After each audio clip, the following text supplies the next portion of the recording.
You have just downloaded the Barbecue Central Show, which airs live every Tuesday from 9 to 11 p.m. Eastern Standard Time. The Barbecue Central Show is brought to you by Sucklebusters. You can find them at sucklebusters.com. Also by The Barbecue Guru, creators of automatic pit temperature control technology. They can be found at thebbqguru.com or call them 800-288-GURU. And by the Chops Power Injector System, the 2015 Barbecue Tool of the Year at the NBBQA. Find them at barbecuekansascity.com. And by Butcher Barbecue. From injections to rubs to sauces, always trust your butcher at butcherbbq.com. And by Big Papa Smokers, your one-stop online shop for everything and anything that has to do with barbecue. Their website is bigpapasmokers.com. And by Cook Shack Pellet and Electric Grills. Visit them at pelletcooker.com or cookshack.com or call them 800-423-0698. And by Mangrate. Use code BBQCEN for 25% off your purchase at mangrate.com. And by the Sam's Club National Barbecue Tour. 31 cities, $500,000 in cash to be won. Find out more at kcbs.us/Sam's Tour. And by Cookin' Pellets. You can buy Cookin' Pellets at cookinpellets.com. You can also visit amazon.com to purchase as well. And by Green Mountain Grills, some of the best pellet grills on the market today. You can visit them at greenmountaingrills.com. And by iGrill, the Bluetooth grilling thermometer that allows you to monitor temperatures from 150 feet away. Use promo code CENTRAL for 15% off your purchase at iDevicesinc.com. Hi, this is Bobby Rempe from Cleveland, Ohio, and you're listening to Barbecue Central. So to get that perfect barbecue, you use wood. Are you sure it's safe? Whatever. We put the lighter fluid on, strike the match, and... Oh! Should we call the fire department? That might be a good idea.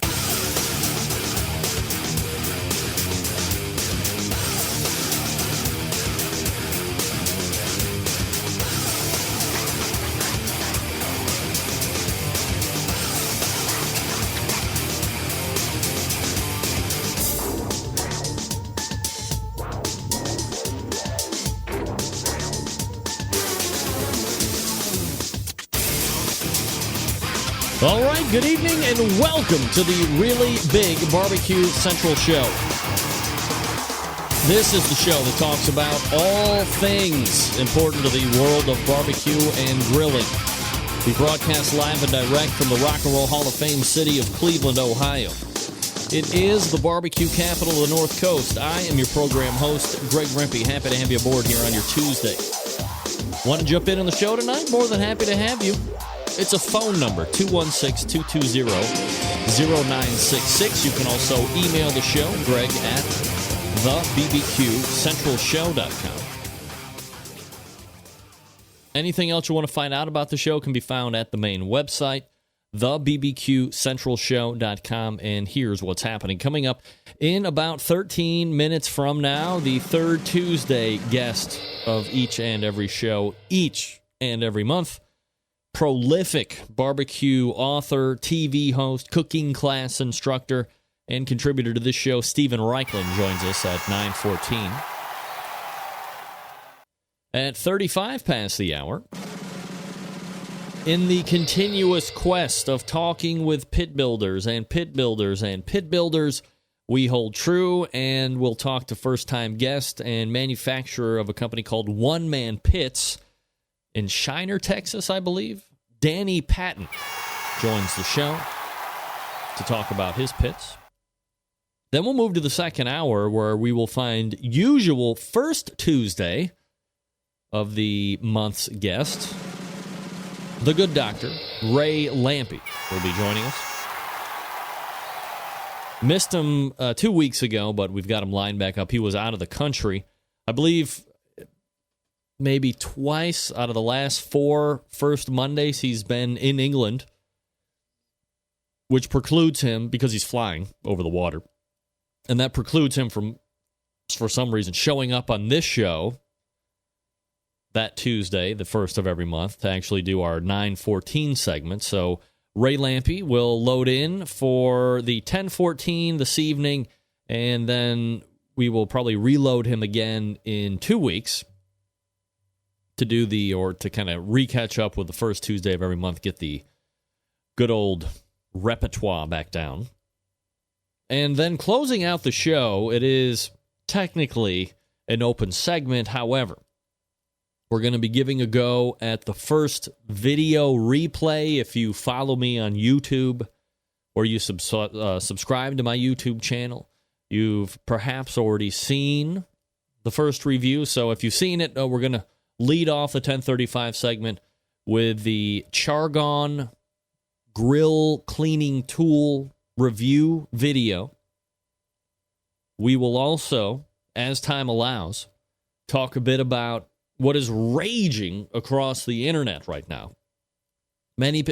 25 to 30 people, maybe 50 people, emailed me over the course of the last 24 hours. Hey, Rempe, did you see this? Link. Hey, did you see this on the Facebook page? Link. To Mike Owings being arrested, and I believe in Danville, Kentucky, for tossing a brisket at somebody. Get that big stuff out of here. We'll discuss that in somewhat detail because I, of course, reached out to many of my sources in that neck of the woods. And I can talk in generalities on it. I did reach out to Mike, and to this point in the show, 4.5 minutes in, I could not confirm that he will be coming on at some point in the 10:35 segment. However, we will talk about it as, again, time permits, given the Chargon review video in its entirety. Your calls and emails, too, if you see fit to join in. 216-220-0966. Email greg@thebbqcentralshow.com. All right, as I ask you each and every week, oh, please, do me a favor. If you're watching or listening to the show right now and you want to help me grow the audience base, and it might take your temperature about growing the audience base as well, completely unrelated here in a second, get on the email, get on the blower, get on the Twitter, get on the Facebooks, whatever you use social media-wise and or other electronically, and send your friends, neighbors, and otherwise enemies the links for the show. Audible only. Go to the main website, thebbqcentralshow.com. Video, longtime video syndication partner of this show, outdoorcookingchannel.com/watch-now. That'll get you right there to me. If you have Internet Protocol television, such as the Roku or something similar, typically there is an applications store in the user interface. Go there, search Outdoor Cooking Channel if they have it. You can download it, and then you are able to watch the show live direct from the Roku or on your Roku app on your phone or on your computer through the Roku if you don't want to go Outdoor Cooking Channel. So, a number of different ways here to watch the show live as it happens, which is the best way to consume this show. But the majority of you do it on replay or podcast. Let me silence my phone because I believe I might have come right over the air. How crazy. You subscribe to iTunes, most of you do, for replays of this show, which is only audio. So you can do that as well. Go to iTunes, subscribe to the show.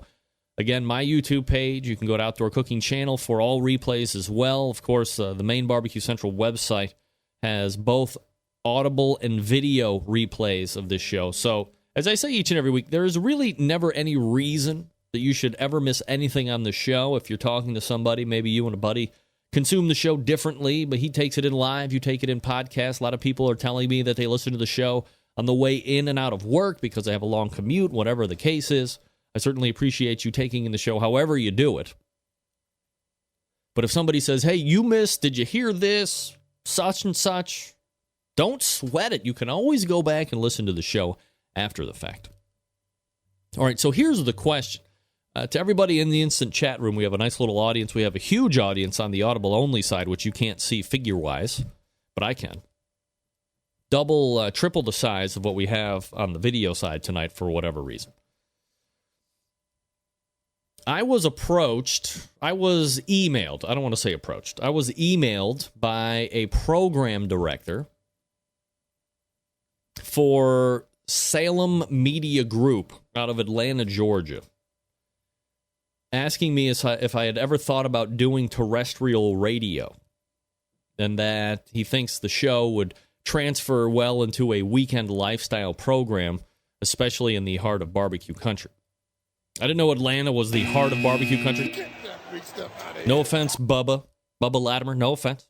A lot of great barbecue out there in the Atlanta area, of course. Williamson Brothers. Shout out to the Williams. Here's the question. Inevitably, and I've made a few different hardcore presses. I've made media kits and, used my salesman tactics and my wares that I have created using the computer to hype up myself and show stats and, build that value that people want to see. And it really didn't turn out too well for a lot of no answers, a lot of we're not interested, a lot of if nobody's cleared you yet, we're not going to be the first ones to do. A lot of BS. Because the show is tried and true, I meet somewhat of a clock to kind of be attractive to the terrestrial radio market, as it were. But inevitably, if people are reaching out to me, that probably means they have some open spots in their programming. And when radio stations have open spots in programming, that means that they are lacking a certain revenue stream and they want people to pay. You ever wonder why, like on a Saturday or a Sunday morning, you hear some of the worst talk shows ever? It's because people buy that time. Get that big stuff out of here. That doesn't mean you have talent. That means you have money. So the question is anybody ready to take the gamble once we figure out how much, it's going to cost money? And I am a big believer in me not paying for anything when it comes to this show. You want this show? It's going to cost me, it's going to be a break even at best. I mean, I'm in it to make money. I want to make money. I believe there's value to this show. That's why people pay me for advertising on this show. They see value in it, and it's worth something to them. I mean, I'm not living the lap of luxury by any stretch of the imagination. It's better than a sharp kick in the balls. So, maybe we'll have this continually unfolding conversation over the next few weeks to see if getting on in Atlanta on the weekend, do I have to record a new show, like a pre-recorded, stuff like this? But your initial thoughts, folks, I want your initial thoughts. Should we look at getting on the radio in Atlanta, terrestrial radio? And we continue. Steven Reichland coming up out of the break. If you didn't know right now, folks, Big Papa's is the one-stop online shop for anyone interested in barbecue. #1 dealer of Mac Pellet Grills in the world. They have the Old Hickory Ace BP, Gateway Drum Smokers, even a kit that gives you everything you need to make a world-class smoker out of a 55-gallon drum. Big Papa's has also made a name for itself in recent years by crafting an award-winning line of championship rubs. From flavors like Sweet Money to Happy Ending, their rubs have had a hand in winning almost every major barbecue competition, including 12 and 13 American Royal, the 12 and 14 Jack Daniels, the 13 Kingsford Challenge, the 14 Houston Livestock and Rodeo, the 14 King of the Smoker. The list goes on here in 2015 as well. And don't think they can just be pigeonholed into competitive barbecue either. BPS rubs have become so well known, they've been picked up by a nationwide restaurant chain, BJ's Restaurant and Brew House. With 4 of the 9 rubs on the permanent menu and amid glowing reviews, BPS rubs have proven to be a great addition to anyone's pantry, including mine. Big Papa is also banded together with fellow California-based rub company Simply Marvelous Barbecue to form what has now become known as the West Coast Offense. Defying conventional wisdom, these two California-based rub makers have cornered the market on competitive barbecue and begun to redefine the flavor profile that competitive cooks from across the country have begun to aim for. Big Papa's website also features an online meat locker with top-quality meats from Snake River Farm shipped right to your door. From the American Kobe beef, the Caribou pork, the Double R Ranch meats, Big Papa's Meat Locker has something for every type of barbecue aficionado. Committed to bringing you the best flavors on the market, they are now stocking and selling Swamp Sauce barbecue sauce, a fine swine sauce, Granny's barbecue sauce. These are the new kids on the block this season. Big Papa's also created the unique brand ambassador program called the BPS Elite Team, featuring 15 of the best competition cooks in the country, banding together to promote camaraderie, competition barbecue, and benefit children's charities across the U.S. Keep in mind that Big Papa Smokers has been able to do all this with only 5 years of being in the biz, turning competition barbecue on its head, providing customers with the very best barbecue products out there, becoming a staple of a nationwide restaurant chain of benefit charities across the U.S. Just the beginning for Big Papa Smokers. BigPapaSmokers.com. That's BigPapaSmokers.com. All right. Stephen Reichlin coming up out of the break. You're listening and watching the Barbecue Central show right here on the Barbecue Central Radio Network.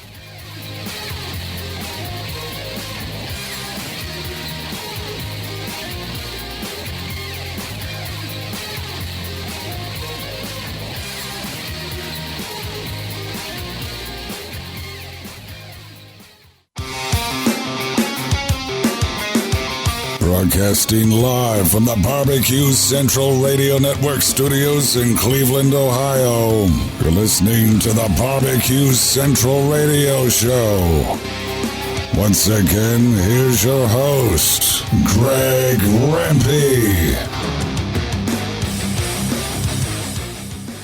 All right, welcome back. This portion of the Barbecue Central show is being brought to you by Sam's Club National Barbecue Tour. 31 cities, $500,000 in cash to be won. Only a few stops left, really, before we get to the national final. Next stop on the tour this Saturday, the 19th of September, in South Haven, Mississippi. It's a regional final event that will send the top 10 teams to Bentonville, Arkansas for that final on October 10th. To find out more about the Sam's Club Barbecue Series or to check results, you can visit kcbs.us/Sam's Tour. That's kcbs.us/Sam's Tour. Another great season getting ready to come up to an end there. All right, folks, let's go ahead and race over to the hotline and welcome our normal third Tuesday of the month guest, prolific barbecue book writer, TV host, class teacher, instructor, contributor to this show, Stephen Reichlin, joining me here on the show. Stephen, how are you, buddy? Doing great. How about you? Doing absolutely fabulous, Stephen. Appreciate you asking, and always appreciate the time here that you give to the show every third Tuesday. So let's get after it. A number of different things to kind of cover here as we move along, not the least of which, from what I saw on Facebook, was the TV show Project Smoke is now having a book counterpart, if I'm understanding it correctly.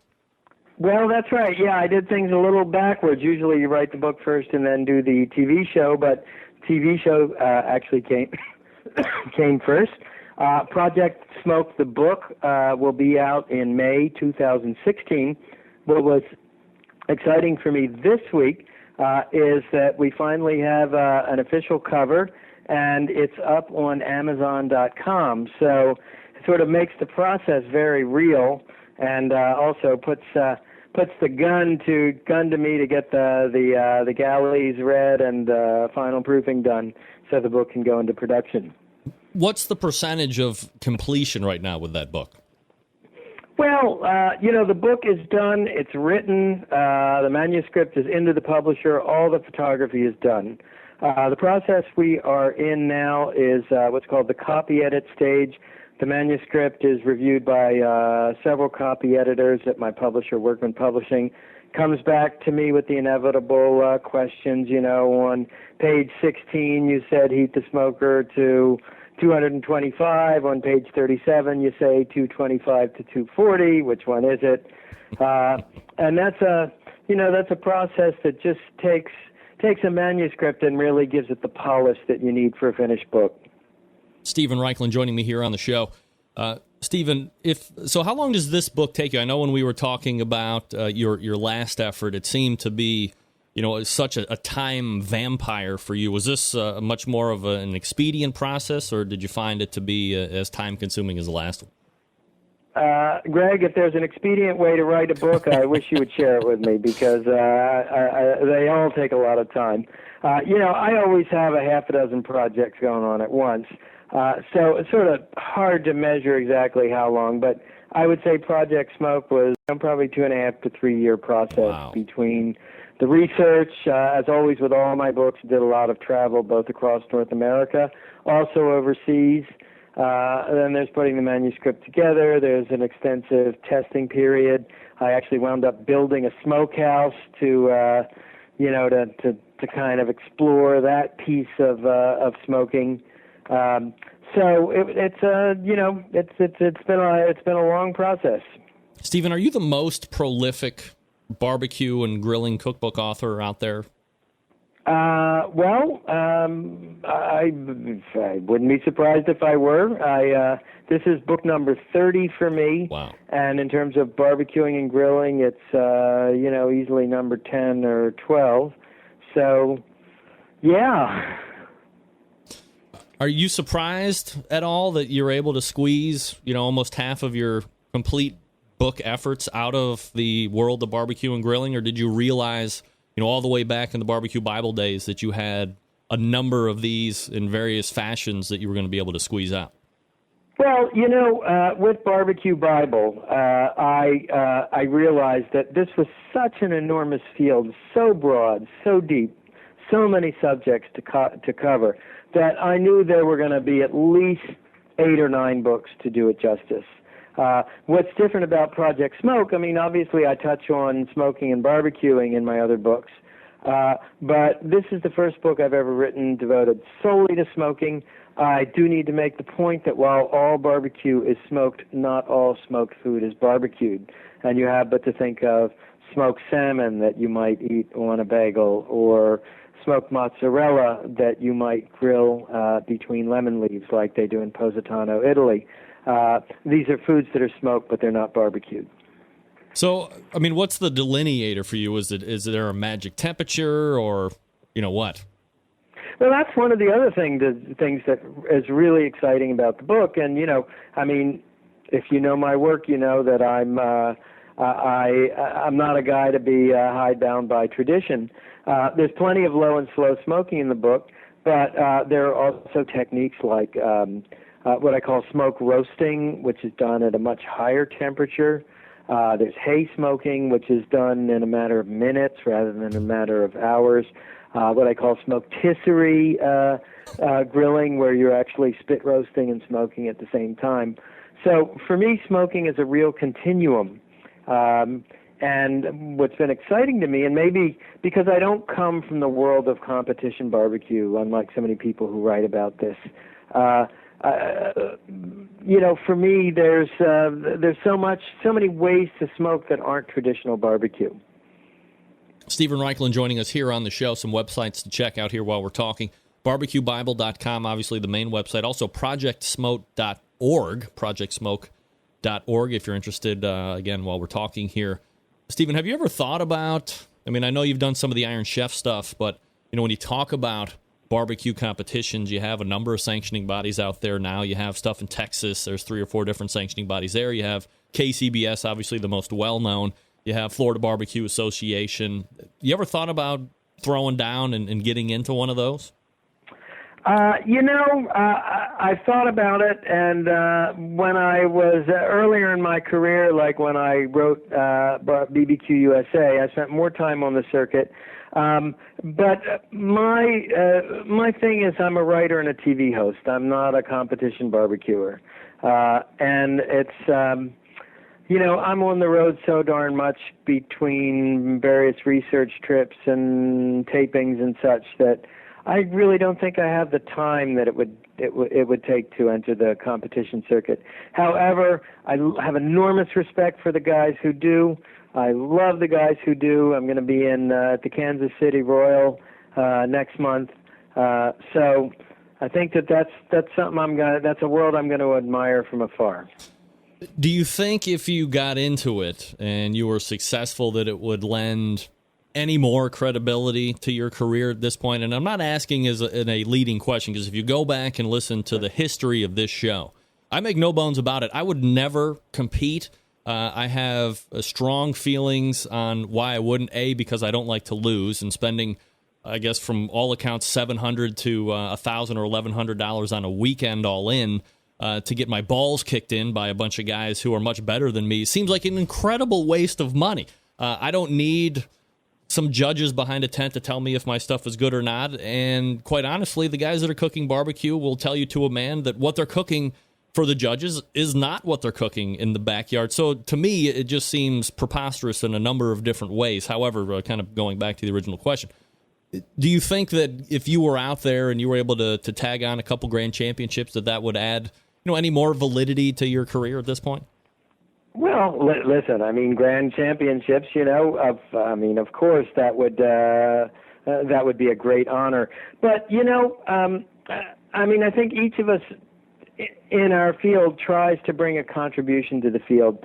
And I think to be a competition barbecuer, you have to do the same thing over and over and over and over again to get really to perfect it. And that's not in sync with my personality, and it's not what I do. I like to be on the move. I like to experience, I might be in Bali, Indonesia, experiencing how they do a pig there one week. I might be in Germany watching, learning how to spit roast a pig in the German style. I might be, watching a piece of equipment being built, or studying the history of the pig. So, for me, it's a much more kaleidoscopic approach. I think that degree of specialization would not suit my personality. Stephen Reichlin joining me here on the show, barbecuebible.com, projectsmoke.org. Stephen, let's talk a little bit about grilling outside of the box, and what I mean by that is I've lost, as I get older, I'm losing all kinds of track of time, because I want to say 2 or 3 years ago there were some guys out in Kansas City that devised the bacon explosion, but I really think it's more like 5 or 6 years ago, and it was. I think it's more. Yeah, I think it's a little. Yeah, a little longer. It's crazy how quick time passes as you get older. But one of the things that I saw recently, a handful of months ago, from the Barbecue Pit Boys, was this whole thing on beer can burgers, and I think you guys have been kind of toying around with that as well. So I guess for the people that haven't seen the latest phenomenon, which is the beer can burgers, a little background on that, and kind of your take on what you think about it. Well, I think it belongs to the same family of dishes as a caveman T-bone, or lamb on a shovel, or beer can chicken, going back way far, or the onion bomb, or the bacon explosion, or beer can burgers. And that is just pushing the envelope, finding ingenious new eye-pop, jaw-drop ways to harness live fire and smoke. So actually, we did a blog last week on beer can burgers, and I don't know who originated it, but please identify yourself if you're listening to the show, or go up on barbecuebible.com if you claim to be the inventor. The idea is you take a hunk of ground beef, you mold it around the bottom of a beer can to make a depression. You smoke the burger in that shape, and then you can fill it with all sorts of cool stuff. My favorite variation on that is actually something that we did on the blog, and I'm running on Facebook tomorrow, but you do it with pork sausage instead of a burger.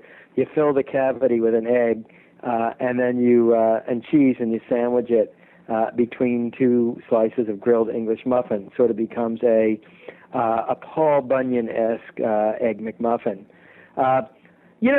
It's fun, and this is a reminder that sometimes we get so deadly serious about, debating the right way to do it, or the science of doing it. But one main purpose of barbecue, it's to be fun. It's to entertain. It's to make people's eyes pop.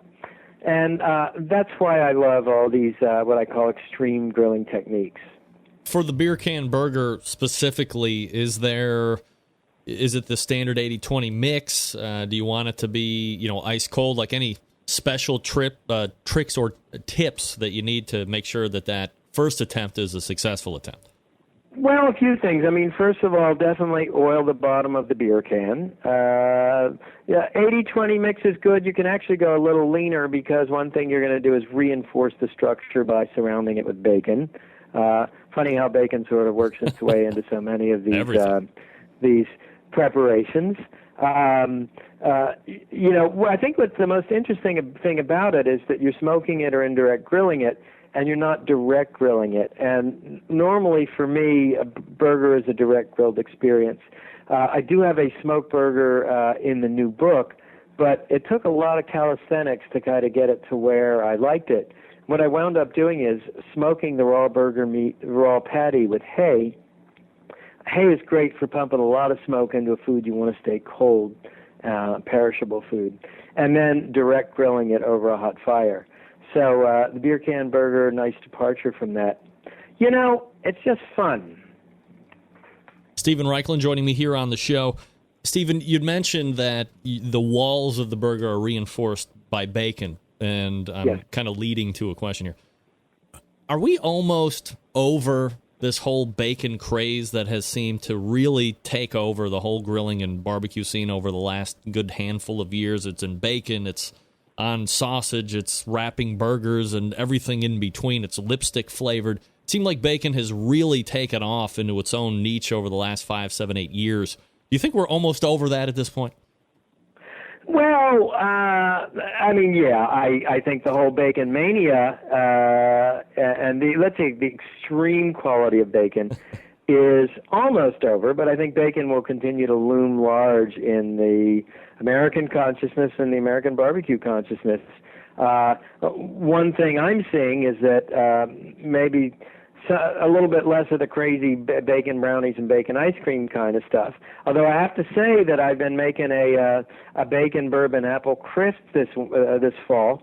That recipe's in the book, and it's absolutely fantastic. But I think you're going to see more people curing and smoking their own bacon. Really getting kind of at the source of the notion of bacon. Steven, you'd mentioned that you're going to be heading over to Kansas City next month, and your appearance on that show will probably be more of a recap when we meet next month. However, maybe a little precursor for the folks that don't know, you're going in to be inducted to the 2015 class of the Barbecue Hall of Fame. And, I guess let's pull out as more of a high-level question and, your thoughts on being picked to go in. I made a grassroots movement to get myself into the Hall of Fame this year. However, if I'm going to lose to somebody, I have no problem taking a backseat to one Steven Raichlen. But, your thoughts on this particular distinguishment and, what it means to you. Well, it's a great honor. Obviously, it's always an honor to be recognized by one's peers. And I guess it's a particular honor and kick for me because I'm really not from that world. I think many of your listeners know I have a degree in French literature. I do TV shows in French. When I'm not grilling or writing about barbecue, I'm as likely to be reading a 19th century French novel by Balzac or Victor Hugo. The other piece of it is that I've worked very hard to kind of bring barbecuing and grilling to make it accessible to people not of that world. And comes sort of back to your question. I'm sure there are guys on the competition circuit that make ribs are much better than any ribs I could do or brisket. But I think maybe what I've tried to do is sort of to organize this chaotic body of superstition practice into a system that everybody can understand and to bring everybody to the grill. And to the extent that I've done that in the U.S., I've done that I think my books are in 17 languages around the world now. That feels, it feels pretty darn amazing. I have to pinch myself sometimes. And I'm really looking forward to the induction ceremony.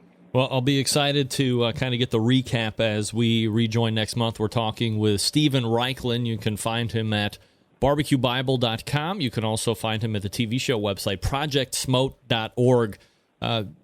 Steven, last question here before I let you go. In regards to the TV show, we did talk about the book. Any updates on the show as far as where it's available and how it's going?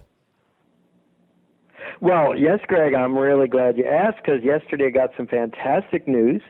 And we just surpassed 93% carriage on the public television network. Wow. That means it's carried by 93, actually close to 94% of all PBS stations, including the top 29 stations around the U.S.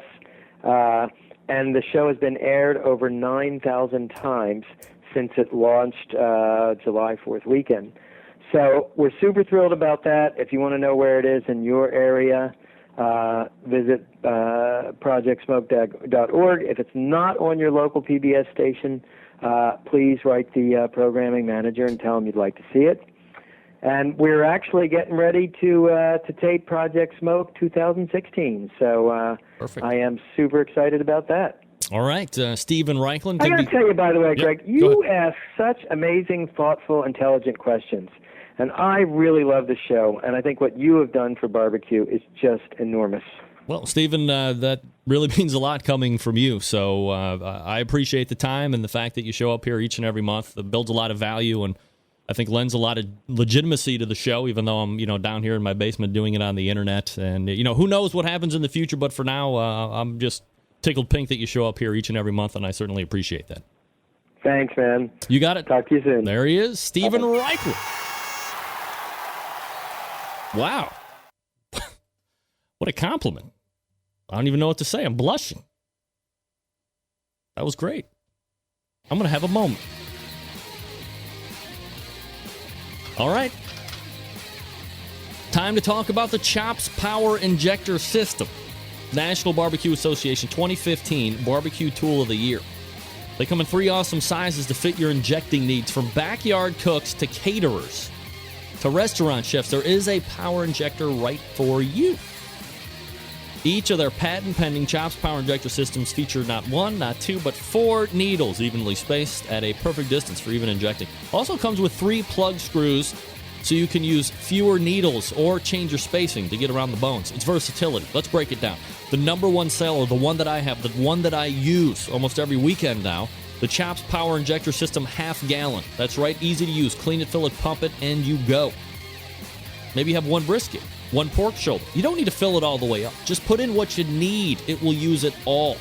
Comes with 14-gauge needles, 2 replacement plastic needle adapters, 3 plug screws, and a needle protector. $100 plus shipping anywhere.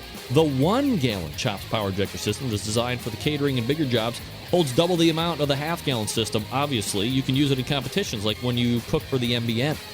Or 10 shoulders to get that perfect 1. Comes with 14-gauge needles, 2 replacement plastic needles, 3 plug screws, and a needle protector. $120 plus shipping anywhere. Then you got the big-ass Chops Full Power Injector System. It's electric. The competition Big Daddy.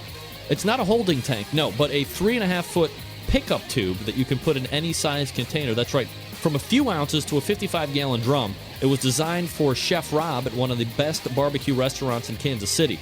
He said time and time again that with the Chops Full Power Injector System, his briskets are better than ever. It comes with metal needle adapters, 14-gauge needles, 3-inch 12-gauge needles, 2-inch 11.5-gauge needles, 3 plug screws, and a needle protector. $325 plus shipping anywhere.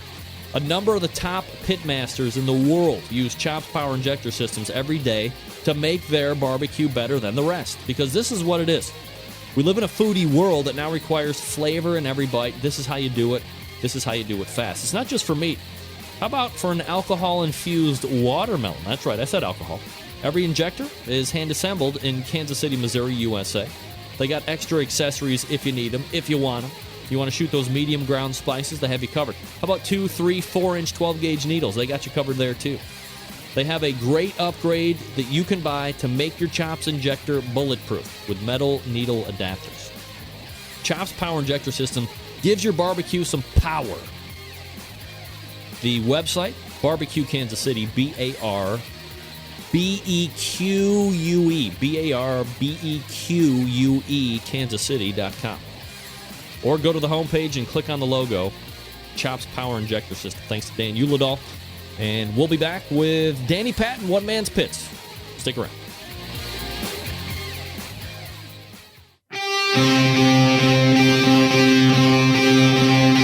Get in the smoke. Call 877-448-0433 to get on the air. Now, here's your host, Greg Rempe.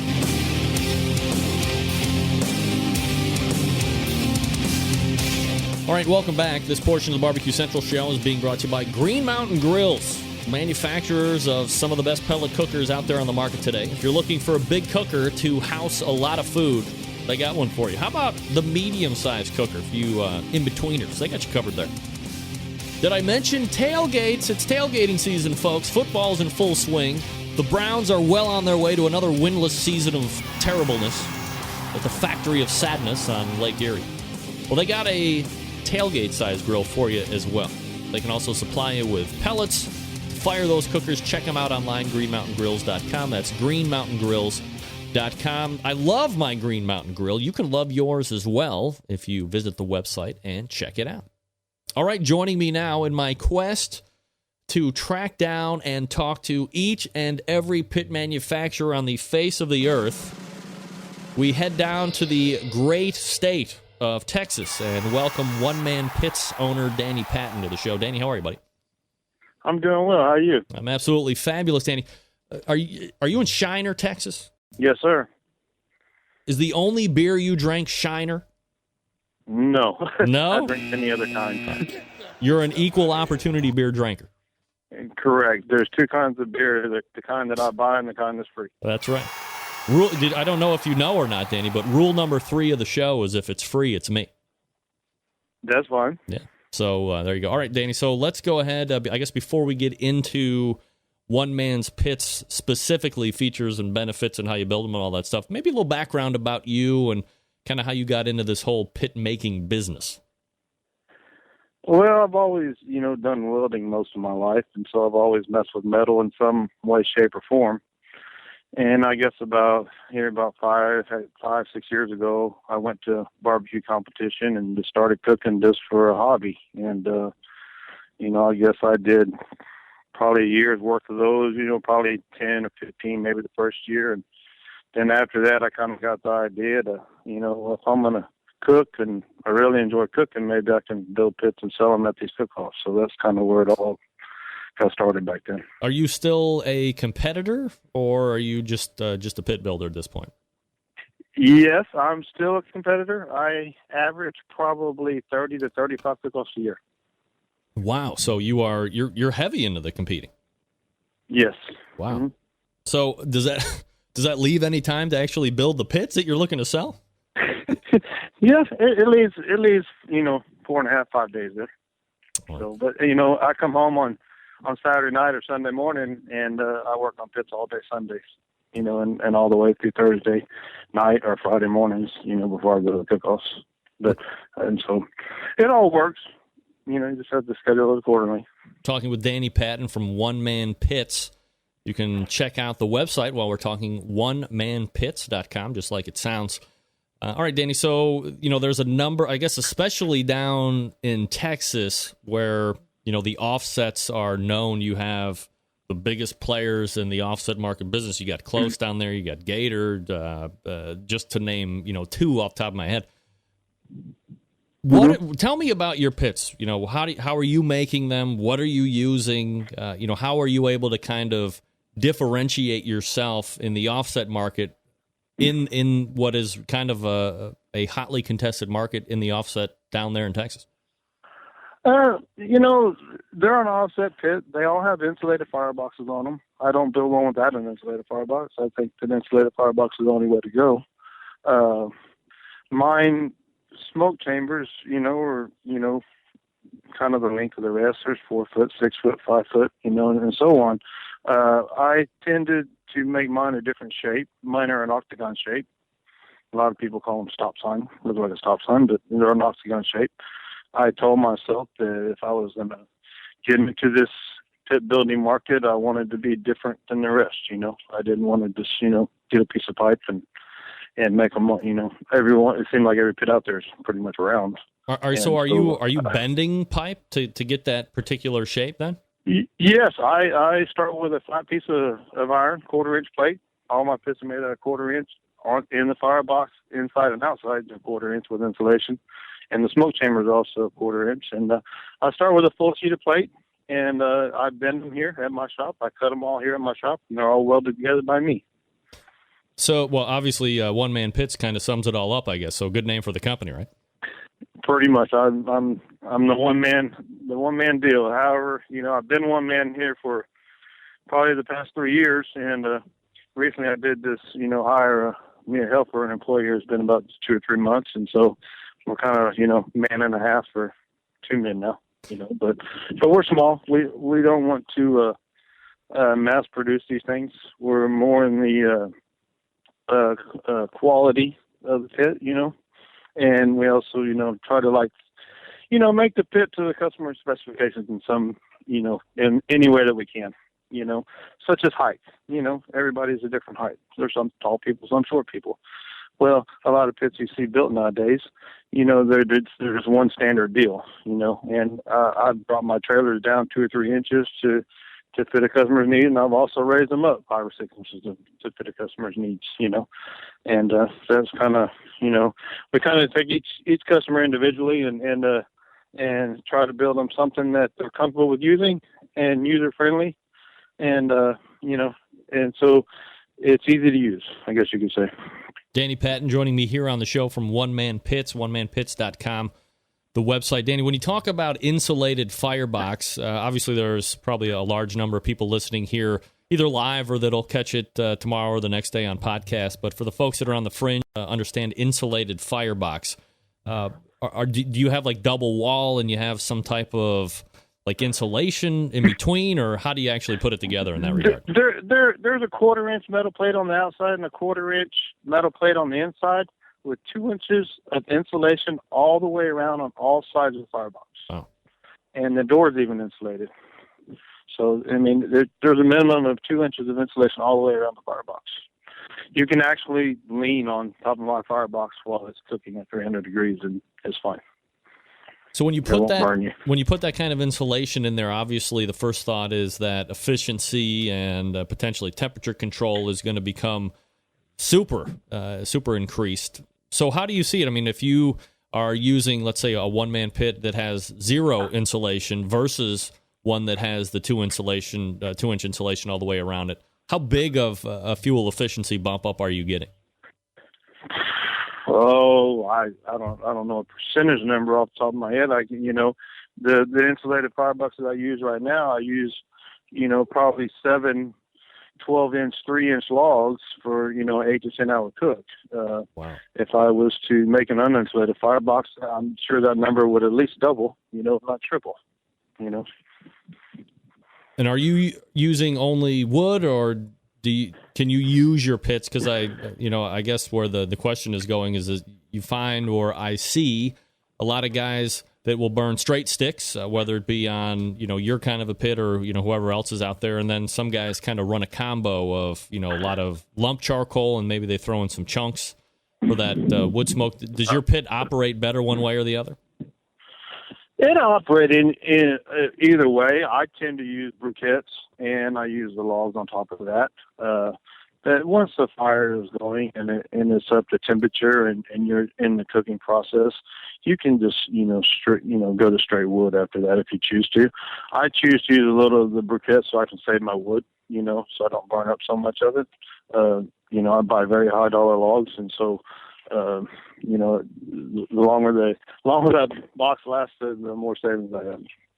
Danny, when we talk... Go ahead. Oh, no, go ahead. Finish your thought, because I'm going to ask you something completely different. Well, no, I mean, and that's another thing to the insulated fireboxes. You can spend a little money on a good quality wood that's going to give you overall better smoke performance and make the overall food product come out better and burn less with that insulated firebox. All right, so let's keep with the insulation. So you're insulating the firebox. Have you ever, or have you thought about insulating the whole freaking cooker from, chimney all the way back down to the firebox? Cooking chamber included. Well, there's a lot of ideas that cross my mind. That has crossed my mind. The cost of that would be very high. I don't know. I mean, as far as in Texas, I don't think it would be beneficial, for, the heat that we had down here. But I'm sure if you were in the northern part of the United States, that might be, something to think about. But it would be a high cost. I know that, to do all that. To do it correctly, I guess you would say. So if I call you up tomorrow, because I live in the armpit of the universe, Cleveland, Ohio, so we have, winter 9.5 months out of the year, and I guess having a fully insulated offset cooker might hold a little bit more value for me. As you said, obviously there's going to be some places in the country where it probably doesn't hold as much value. Is that something that you can kind of sketch up and do, or would you have to build a couple prototypes first to kind of hone everything in before you'd really feel comfortable selling? Well, the only way I do anything is it has to be a prototype first, and I have to make sure it works correctly before it leaves my shop. And a lot of those things are trial and error to get them correct. So you're going to need a lot of interest before you're going to prototype one, pretty much. Correct. Right. Yes. Basically, I don't think that they're all that much needed. I mean, my stick burner that's sitting outside right now, if it's 100 degrees outside, without any fire in it, it's 125. So I don't. And I've cooked in the rain, and I've cooked in the snow, and I've cooked in the sleet with it before, and it just keeps on running. Danny Patton joining me here on the show from One Man Pits. OneManPits.com is the website. Danny, there's a couple manufacturers that we've had on here recently in the show that are working on, fairly extended lead times. So let's go ahead and ask you the same question. If somebody calls or emails you here over the next 24, 36 hours and wants to put in an order with you, when are they actually going to put hands and mitts on it? Well, if it's a full trailer pit, it's generally 6 months. If it's just a basic smoker that they're going to mount on their own type of trailer setup, we can do that. In probably about half that time. It all depends on the trailer and what all they want on it. But it's basically about a 6 month wait. And do you have, I've seen the trailer models, but do you have something that you could just throw on the back deck with like legs or casters or something along those lines? Yeah, I do have a chicken cooker that is on legs and wheels. It's more of a grill type than a smoker type, and yes, we do have those available also. Now, you mentioned this chicken cooker. Is that something that you are bringing to market or that is currently available for sale? It is currently available for sale. Yes, we sell tons of those. I probably sell, on average, probably 2 or 3 of those every couple of weeks. Wow. So, how does it look if you can kind of paint that for our mental picture? It's basically a square shape, but it's octagon shape on the top. And it has a water pan in it that's removable, and all the grates slide in and out of it. And it's made I designed it and made it for competition cooking half chickens, but it can be used for many other things. I cook hamburgers on mine and steaks and everything else all the time. So it's a very versatile grill. So we're looking at roughly a 6 month wait time, give or take. What kind of price points are we looking at for your cookers? Any smoker that I have, whether it's going to go on anybody's trailer or one of my trailers, they're all going to start in the $5,000 range, and they go up to $20,000. All right, and that can be found at OneManPits.com. Do you have a phone number as well, Danny, we can give out? Yes, 361-401-1699. All right, 361-401-1699 if you want to get a hold of Danny Patton at One Man Pits. Again, the website, OneManPits.com. Danny, where are you going to be competing at next? Not this weekend, but the following weekend I'll be at the San Antonio Rodeo. And I think there'll be like 280-something teams registered over there. That's a big one. You plan on winning that one then, I imagine? I wouldn't go for any other reason. That's damn right. Danny Patton is making One Man Pits. Again, the pits.com. Danny, appreciate the time tonight, man. Thanks for coming on. Thank you, man. Thanks for having me on. You got it. There he is, Danny Patton, One Man Pits. Chasing down all of the pit manufacturers. So that was good. And credit where credit is due. I wasn't thinking of the fully insulated offset cooker. That was from Dave Bosca, by the way. Always trust your butcher. And always trust your butcher to give you great lead questions. Thank you, Dave. I think that probably would be a good idea. It just sounds like it might take a $5,000 pit to $15,000 pit. Because it would be, 1/4 inch and then space and another 1/4 inch. It's like 2 cookers in one, I guess. Is that right? I think it sounds good to me. Or at least a good idea. Somebody make it on the cheap for me. All right, folks, it's almost time for the American Royal, the World Series of Barbecue. New this year, the American Royal is being held at Arrowhead Stadium in Kansas City, October 1st through the 4th. Whoa. Cook Shack Fast Eddie will be cooking at the open in spots G as in golf, G253 and G268. The Cook Shack team would love to spend time with you. Cook Shack Fast Eddie will be competing using the FEC 100 pellet smoker and the PG 1000 pellet grill. The Fast Eddies by Cook Shack's FEC 100 is the choice of many teams on the competition circuit. So far, over 30 teams are using the Cook Shack equipment that will be competing at the American Royal this year. Feeling lucky? Register for the Fast Eddies poker tournament that will be held on Thursday night at 6 p.m. for a chance to win an FEC 500 on a trailer worth over 21 grand, Polly. Friday night, they will be hosting a get-together. Stop by for some food and fun. Why do countless pitmasters prefer the FE100? Former American Royal Grand Champ Todd Johns of Plowboys considers his twin FE100s a member of his cooking team. They handle his fire management. He can cook by himself, and he doesn't have to worry about his temperatures not being consistent. He can roll into the contest at 6 p.m., prep his meats, and be ready to cook quickly. The FE100 puts you in control, so you can concentrate on your smoke profiles and making those turn-in boxes. The FEC features a digital Cook Shack IQ5 controller that lets you set the smoke, cook, and rest time and temperatures. The heat and flavor source is 100% food-grade wood pellets. This pellet heat is controlled by a fully automated pellet system, which produces very little ash as compared to stick burners. Pellets make it easy to customize the wood flavor you want in a consistent and easy manner.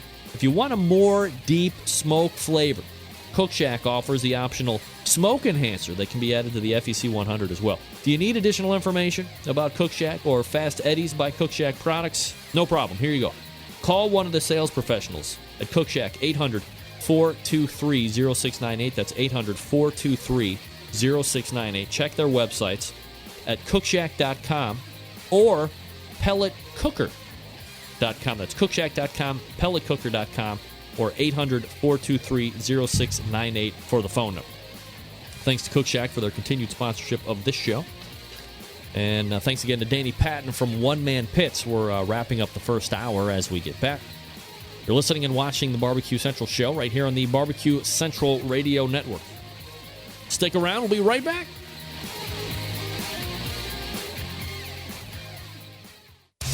Big name interviews, advice on cooking brisket and ribs, and the only host willing to share his honest opinion on all things important in the world of barbecue. It's the Barbecue Central Show.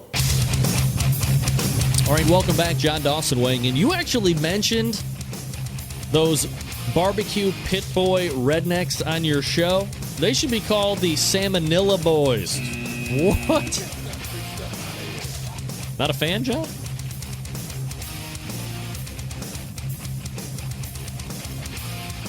I don't know if they should be called Salmonella Boys or Bare-Handed Meat Toucher Boys or what. I can tell you that I would lovingly take their following on the YouTubes, 100%. By the way, somebody jacked my Google account, my Google AdWords, or however you're supposed to make money on YouTube by people watching your stuff. They place those ads on your videos, and if they click through, you accumulate so many cents per click or whatever, and then they're supposed to pay you.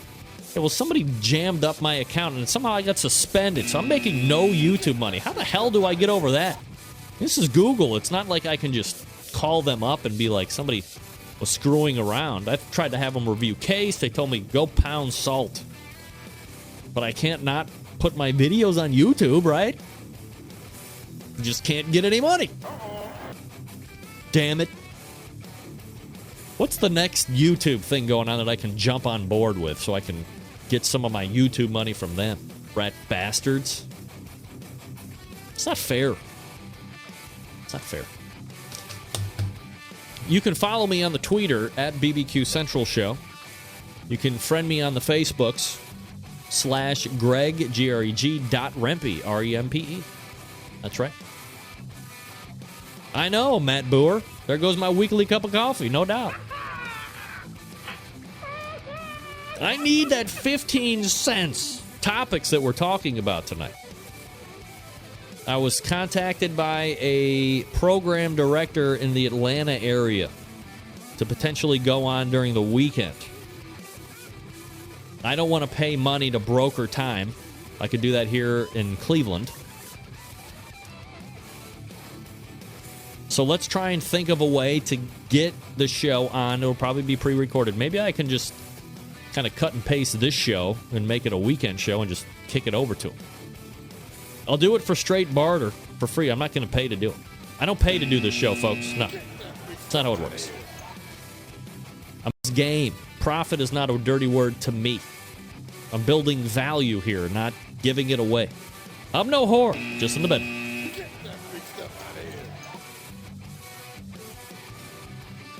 Well, yes. Periscoping my show. Who's got Periscope right now in the chat room? If you got Periscope, let me know. I'll follow you. You should follow me, too. At BBQ Central Show is my Periscope, because it is owned by Twitter, or Twitter bought them, or something like that. I think it's pretty cool. We talked about it with Andy Allen from Green Mountain Grills a couple weeks ago, Rooftop Barbecue. Could be the wave of the future, giving you a window into some of your favorite people. I like it. Pretty cool. All right, we're going to load up for the second hour. Get a drink, get all this good stuff going. I suggest you do the same. You are listening and watching the Barbecue Central show right here on the Barbecue Central Radio Networks. Stick around for the second hour. We'll be right back. Hang on.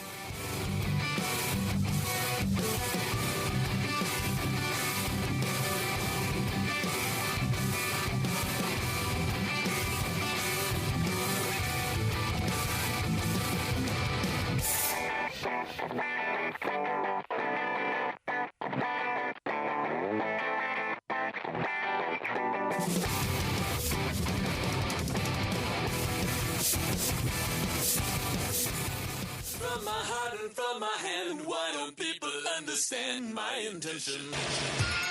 Happy to have you aboard here for the really big barbecue show.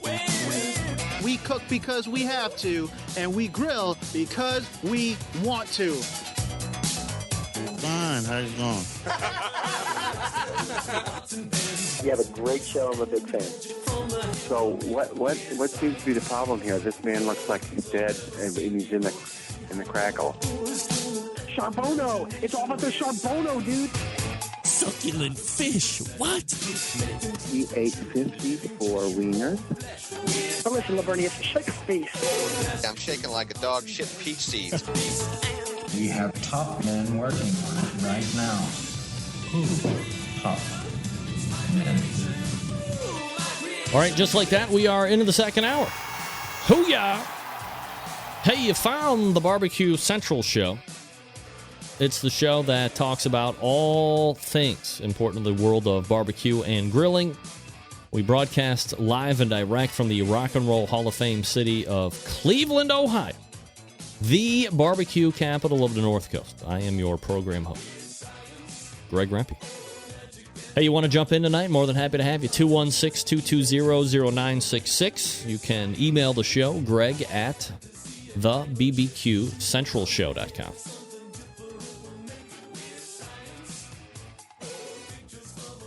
Patrick Paquette weighing in. I'm about to take a class on Periscope. Political advocates are finding it great to broadcast regulatory agencies during controversial meetings. Yeah, that's right.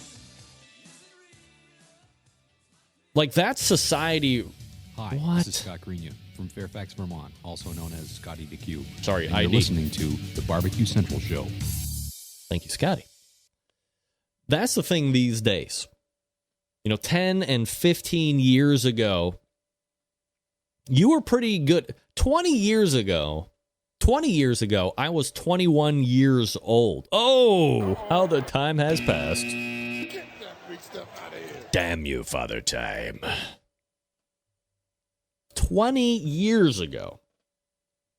Think about it. How old were you 20 years ago? You could get away with everything. Got a girlfriend, you got a husband, you got a wife, teachers at school, bosses at work. Hey, I'm going to go X place. See you when I get there. can't call somebody. You forget something, you're screwed. Get bored in the car, can't pick up a phone, call somebody, didn't have it. But the leash was gone, man. There was no leash. Pagers started popping up, but you could still get away from it. Don't have a phone. Not near a payphone. Payphone? What the hell is that? I don't even think my kids have ever seen a payphone. Think about it. Technology now is great, right? Absolutely. It's awesome. Angela Iverson, I had a car phone in 1997. So did my dad. The beginning of the end. It was mounted on the hump for the drive, that where the drive shaft went right through the middle of the car there in the front, the hump. Thought that thing was badass. You were paying like $785 per 30 seconds of airtime. Luckily, the thing was getting expensed. Technology is going crazy right now. 20 years ago, I mean, you could just say, I'm going to do this or I'm going to do that. And people had to trust you. Nobody has to trust shit anymore. You don't trust somebody now? Call them, text them, track them, tweet them, Facebook them, Reddit them, Instagram them, Snapchat them, all of that. Nobody, you cannot lie one fuck anymore. You can't. It's all over. No matter how much you try to be off the grid, you are on the grid because people that are on the grid are watching people off the grid, telling people about the people off the grid when they're on the grid. That's what happens. Still to come on the show tonight, Ray Lampe, Dr. Barbecue, and a video review at 10:35 of the Chargon tool. Also, we will talk about the brisket assault incident in the Commonwealth of Kentucky.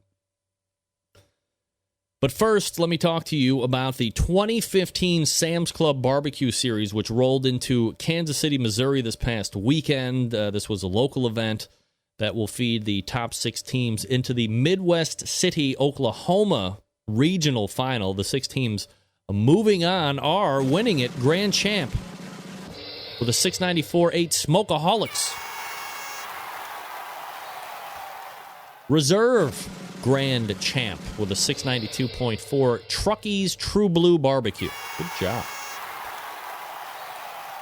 Third place, one of the hottest teams on the barbecue scene right now. Second overall KCBS Team of the Year, the American Dream Barbecue Team, Dave and Chris Waltz.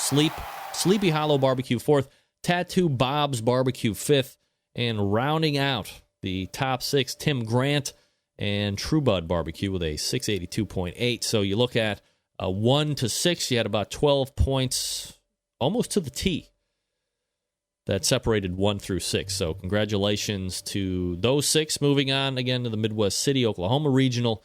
The next Sam's Club event will be on September 19th, which is a Saturday, coming up in South Haven, Mississippi. Is it South Haven or South Haven? South Haven. I don't know. That's a regional final, so good luck to all those competing. Let's get ready. What did I do? Uh-oh. Hold on a second. Got to set up for the weekly barbecue roundup, but I left my page off. I almost had them all memorized, all of the events. Quickly realized that I forgot some.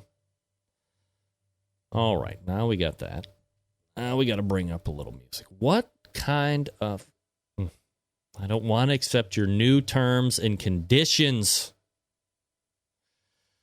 All right, let's see. What music do I want to read to? Do I want rock? No. Do I want rap? Let's see. All right, let's go rap. Let's go Jay-Z. Let's go Encore. Thank you. Far too kind. Yeah. Ready? Here we go. Here we go. Can I I'm gonna get an rap. encore? Do you want more? Cook and roll with the Brooklyn. All right, folks, it's the weekly barbecue roundup covering September 11th and 12th, starting with the KCBS Fiddle and Pig Shindig. Fort Mill, South Carolina, winning at Backwoods Barbecue with a 703.3. 11th Annual Recovery Fest, Richmond, Virginia. Checkered Flag 500 Barbecue with a 679.4. Colorado Pork and Hops Challenge, Grand Junction, Colorado, winning at Lucky's Q, 698.8. Silver Lake Apple Barbecue Festival in Mears, Michigan. Mac Attack Barbecue winning it with a 699.4. Jug Tavern Festival and Barbecue Cook-Off, canceled. Puckaway Pig Fest, Montello, Wisconsin, or Montello, Wisconsin, depending on how you do your double L's.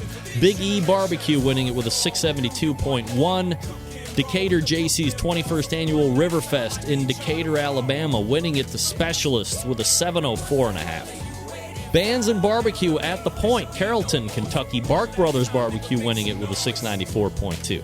Butler Chamber of Commerce, Barbecue and Hucksters Day, Butler, Missouri. Getting Sauced wins it with a 686.7. Ribs, Rods, and Rock and Roll, Vermilion, South Dakota, winning it Expert Barbecue with a 693.1. Sam's Club National Barbecue Tour in North Kansas City, Missouri, winning it, as we just mentioned, Smokeaholics with a 694.8. Biggest Buck and Best Rack, Alma, Arkansas. Indian Territory Smoke with a 701.1 wins it. Derby Barbecue Festival in Derby, Kansas, Out of Bounds Barbecue with a 677.1. Tony Stone, Cookville Cook-Off, Cookville, Tennessee, winning it. Warren County Pork Choppers with a 702.2. Leavenworth Hog Wild Contest, Leavenworth, Kansas, J-Star Barbecue winning with a 714.8. Holy shit! Beak Week Barbecue Challenge, Goldsboro, North Carolina, 691.4 wins it for Sauced Barbecue Team. Windy City Barbecue Classic, Chicago, Illinois, Sirius Q Barbecue wins it with a 698.2. International Goat Days Championship Barbecue in Millington, Tennessee, winning it Killer Hogs with a 698.8. The Outlets at Lake Elsner Barbecue Championship, Lake Elsner, California, winning it Big Papa Smokers with a 709.1. Holy Mike. Independence Fire and Ice Barbecue, Independence, Missouri, Clark Crew Barbecue Team wins again with a 689.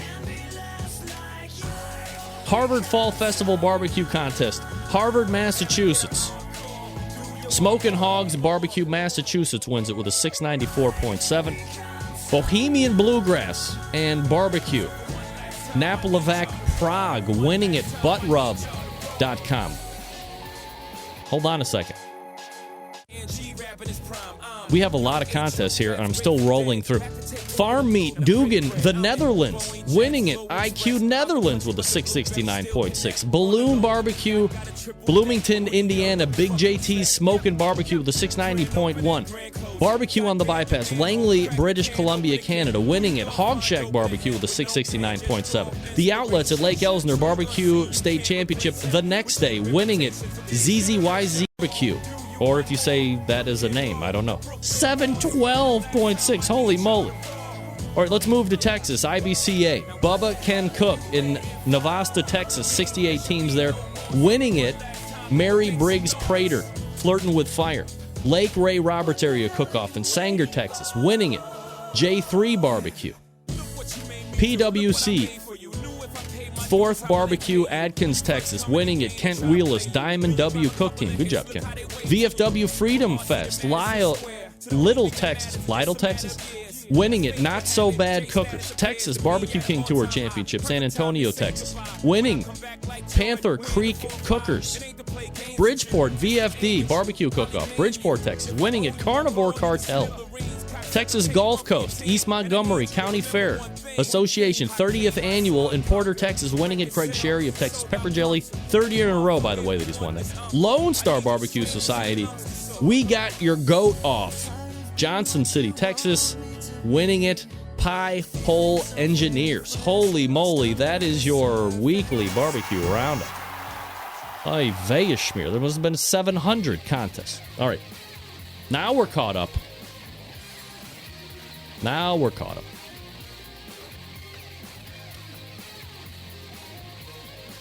Gang, if you're like me, you want to step the barbecue and grilling game up, head right over to butcherbbq.com. Do it! Run! Dave's running out of products. Hurry! Hurry before you miss it. The injections, the sauces, the rubs, the grilling oils, the trade-in program, the trade-in link. Come on. What's not to get at Dave's website anymore? I don't know. If you get out to his neck of the woods, too, they got the barbecue stand that's killing it right now. So here's what you do. You go on over to butcherbbq.com. You hook up with each and every single product that he is currently selling because it's all good stuff. You're going to be happy that you did it. You're also going to thank me because if you order over $200 worth of products, you get free shipping anywhere in the United States. Again, that website, butcherbbq.com. Now, you might be asking yourself, what's this trade-in link that you just mentioned? Well, perhaps you have tried somebody else's commercially made injection, pork, beef, whatever. You don't like it, or your score started to tumble, or something along those lines. Well, in the past, you've had to throw that out, chalk it up to a loss, go back to Dave with hat in hand. Not so much anymore. You go to the butcherbbq.com, you go to the trade-in link, click it, print off a label, send your commercially leftover crap that you thought was going to be better, and you've learned your lesson. Enough berating you on that. You send it over to Dave. Dave's going to weigh it. Then he's going to send you back some of his product at your request. The bird booster, the prime injection, the pork injection, the beef injection. You specify, Dave sends the amount that you send into him back to you. It's great.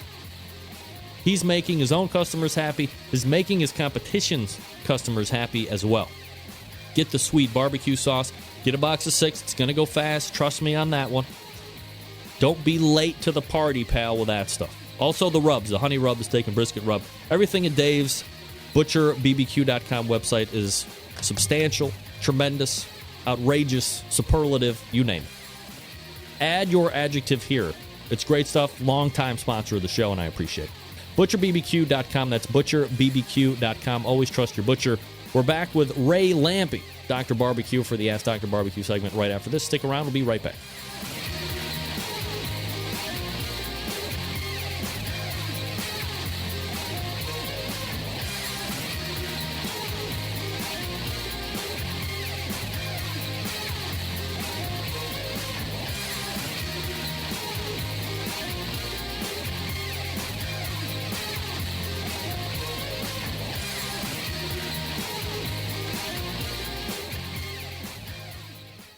Broadcasting live from the Barbecue Central Radio Network studios in Cleveland, Ohio.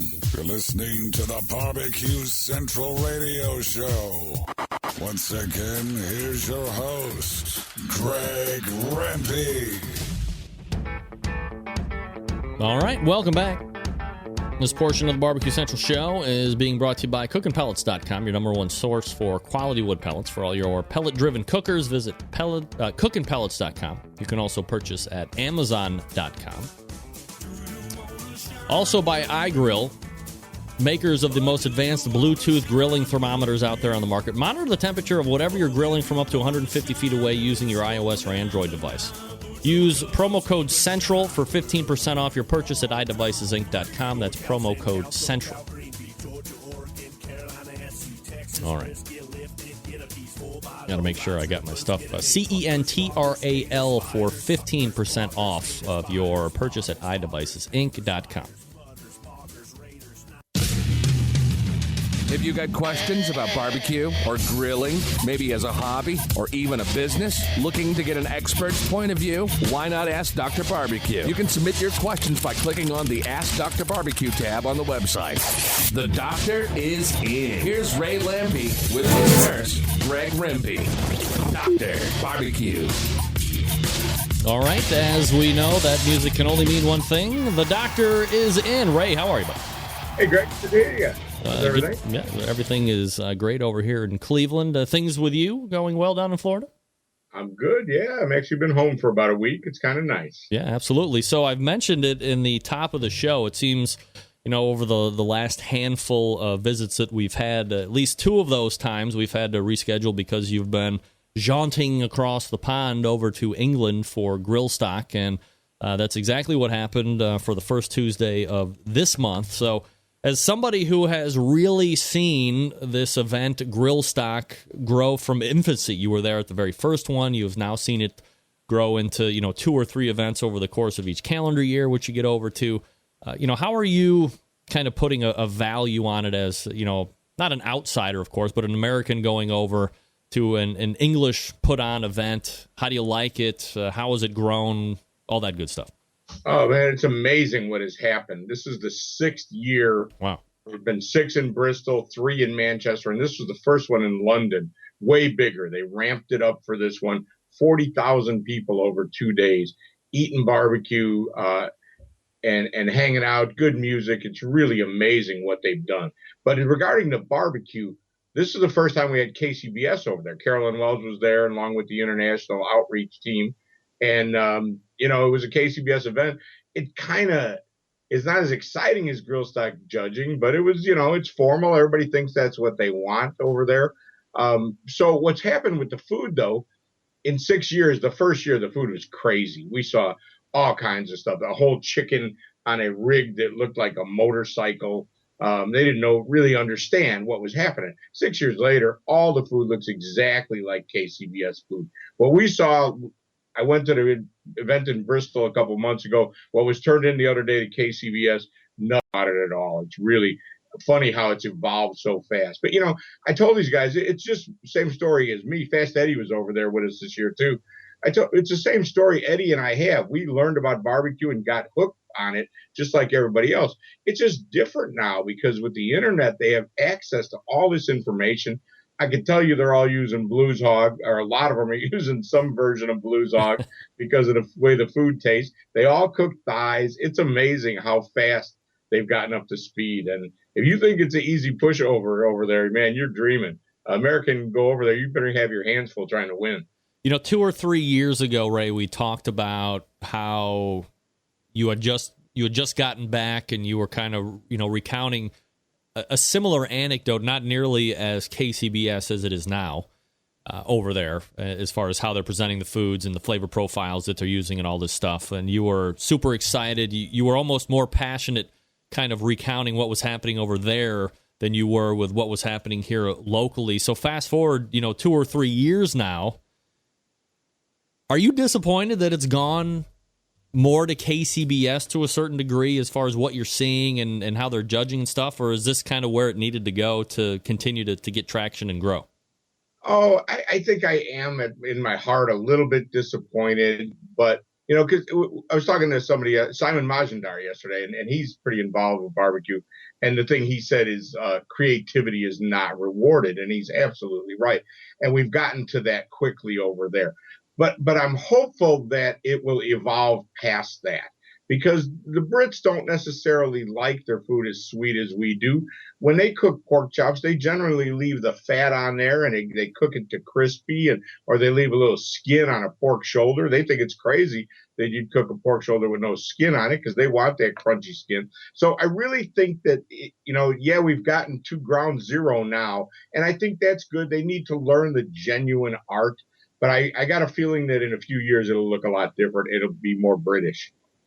Right. Back in the beginnings of KCBS, almost 30 years ago, were people cooking barbecue the way they would have in the backyard? I mean, I know nowadays, to a man, people would say, oh, what I'm turning in at a competition no way reflects what I'm actually doing or what I would choose to flavor my own backyard barbecue. Back in the beginning, were people doing what they were doing in the backyard and really kind of winning like a people's choice kind of a thing?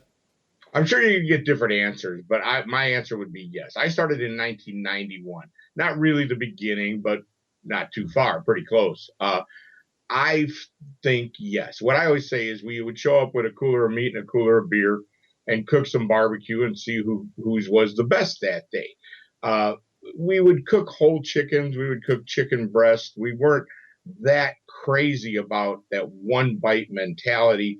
We also didn't network like these guys do now. We didn't necessarily share everything we did with each other, even if we were friends. Of course, we were all also making our own sauce and rubs at home in the kitchen because there wasn't 50 sauces and rubs created by champions available back then. So yeah, I think it was far more like home cooking. I think we probably always use a little more sauce than we necessarily would have at home. But yeah, it was very much cook some barbecue and see who won.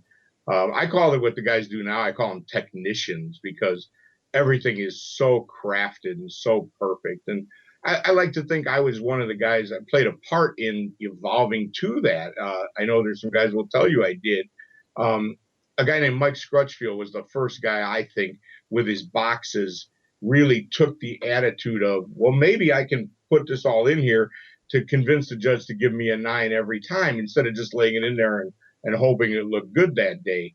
And a lot of guys were. Ed Royce was instrumental in changing the game and finding out where to get better meat. Ed was trying to find out.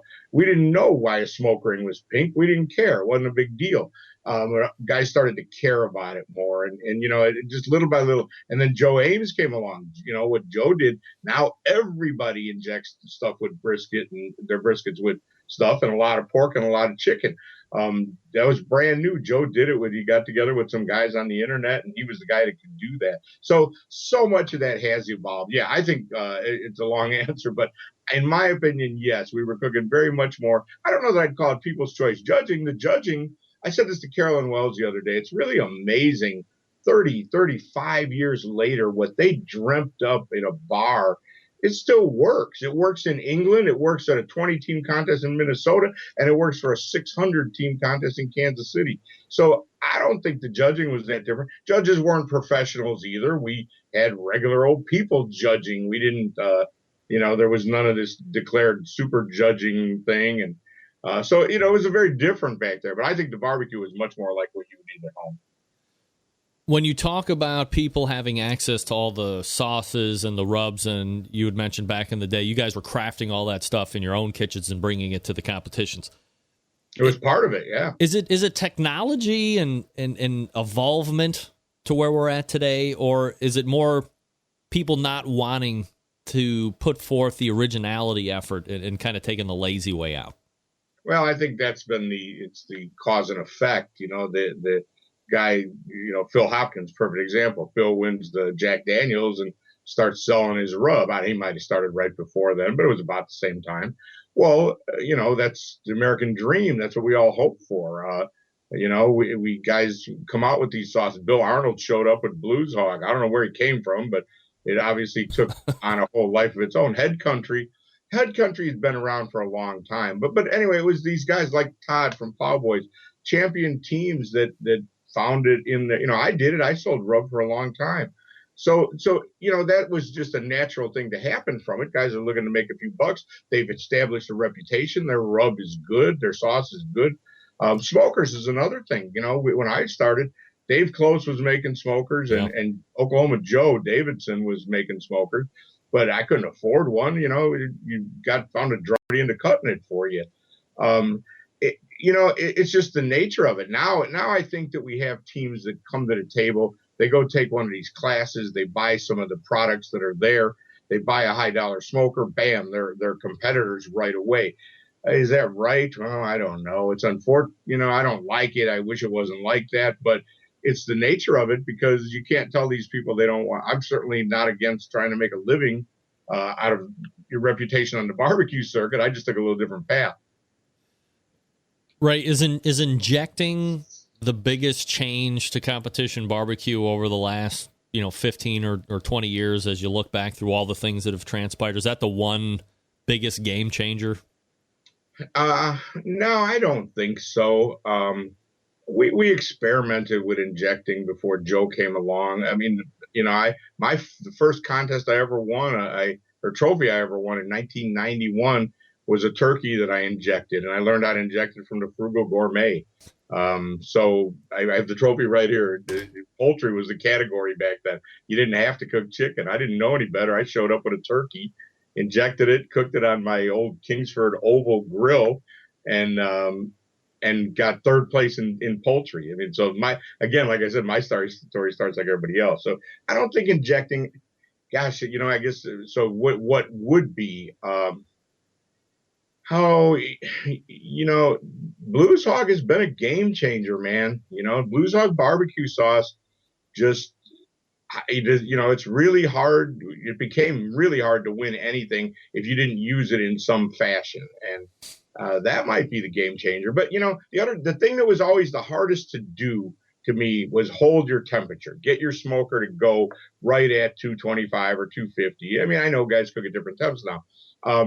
The cookers are totally different. I bought a Jedmaster when they first came out, and it was a game changer for everybody. Yeah. Nothing else would hold temp like that.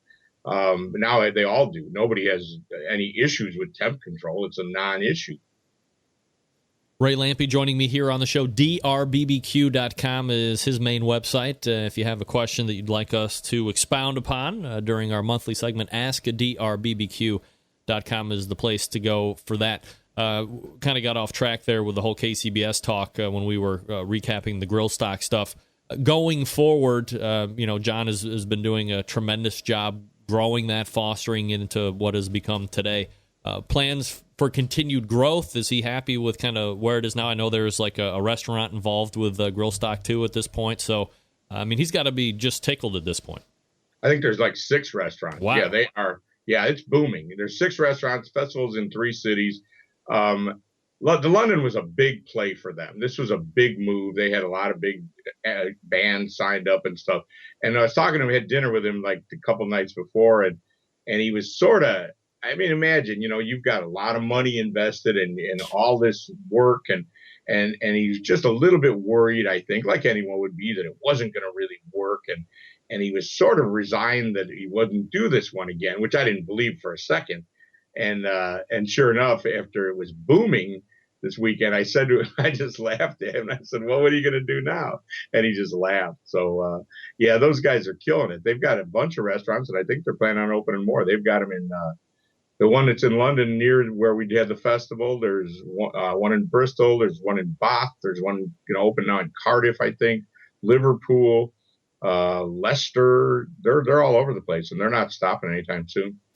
Ray Lampe joining me here on the show. One of the other things, October is a mere few weeks away here, and for anybody that follows the competition scene knows that the biggest events or the most storied events during the course of a calendar year are coming up in October. The American Royal competition, you have Jack Daniel's competition, you have Sam's Club coming up in October as well. So, just to name a few aside from the other ones that would just transpire on any given weekend in October regardless. So let's take the American Royal. It's the first year, maybe ever, that it is not in its normal grounds. It's going to Arrowhead Stadium.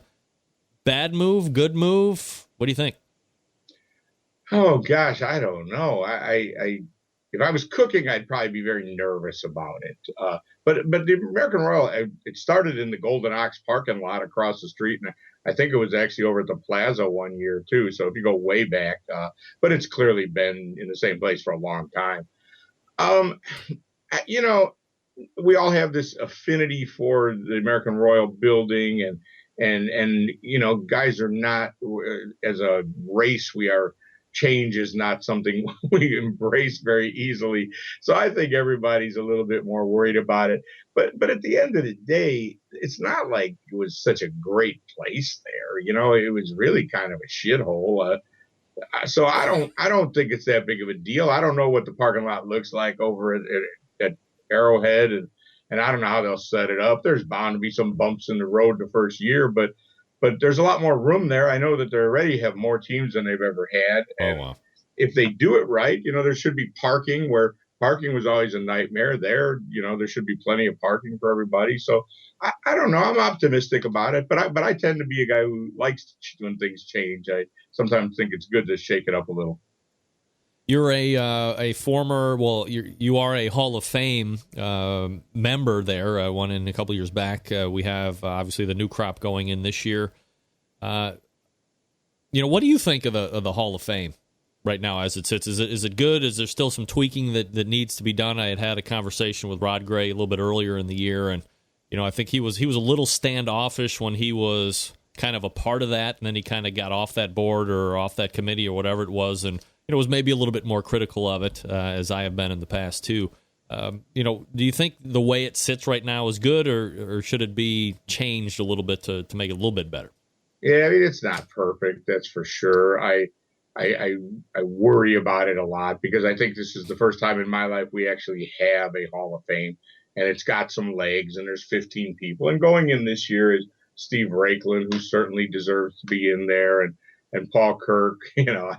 Paul and I have had a lot of fights over the years, but he probably belongs to be in the Hall of Fame. And Ed Fisher, of course, the president of Big Green Egg. So we're getting a diverse group in there, and that's really important to me.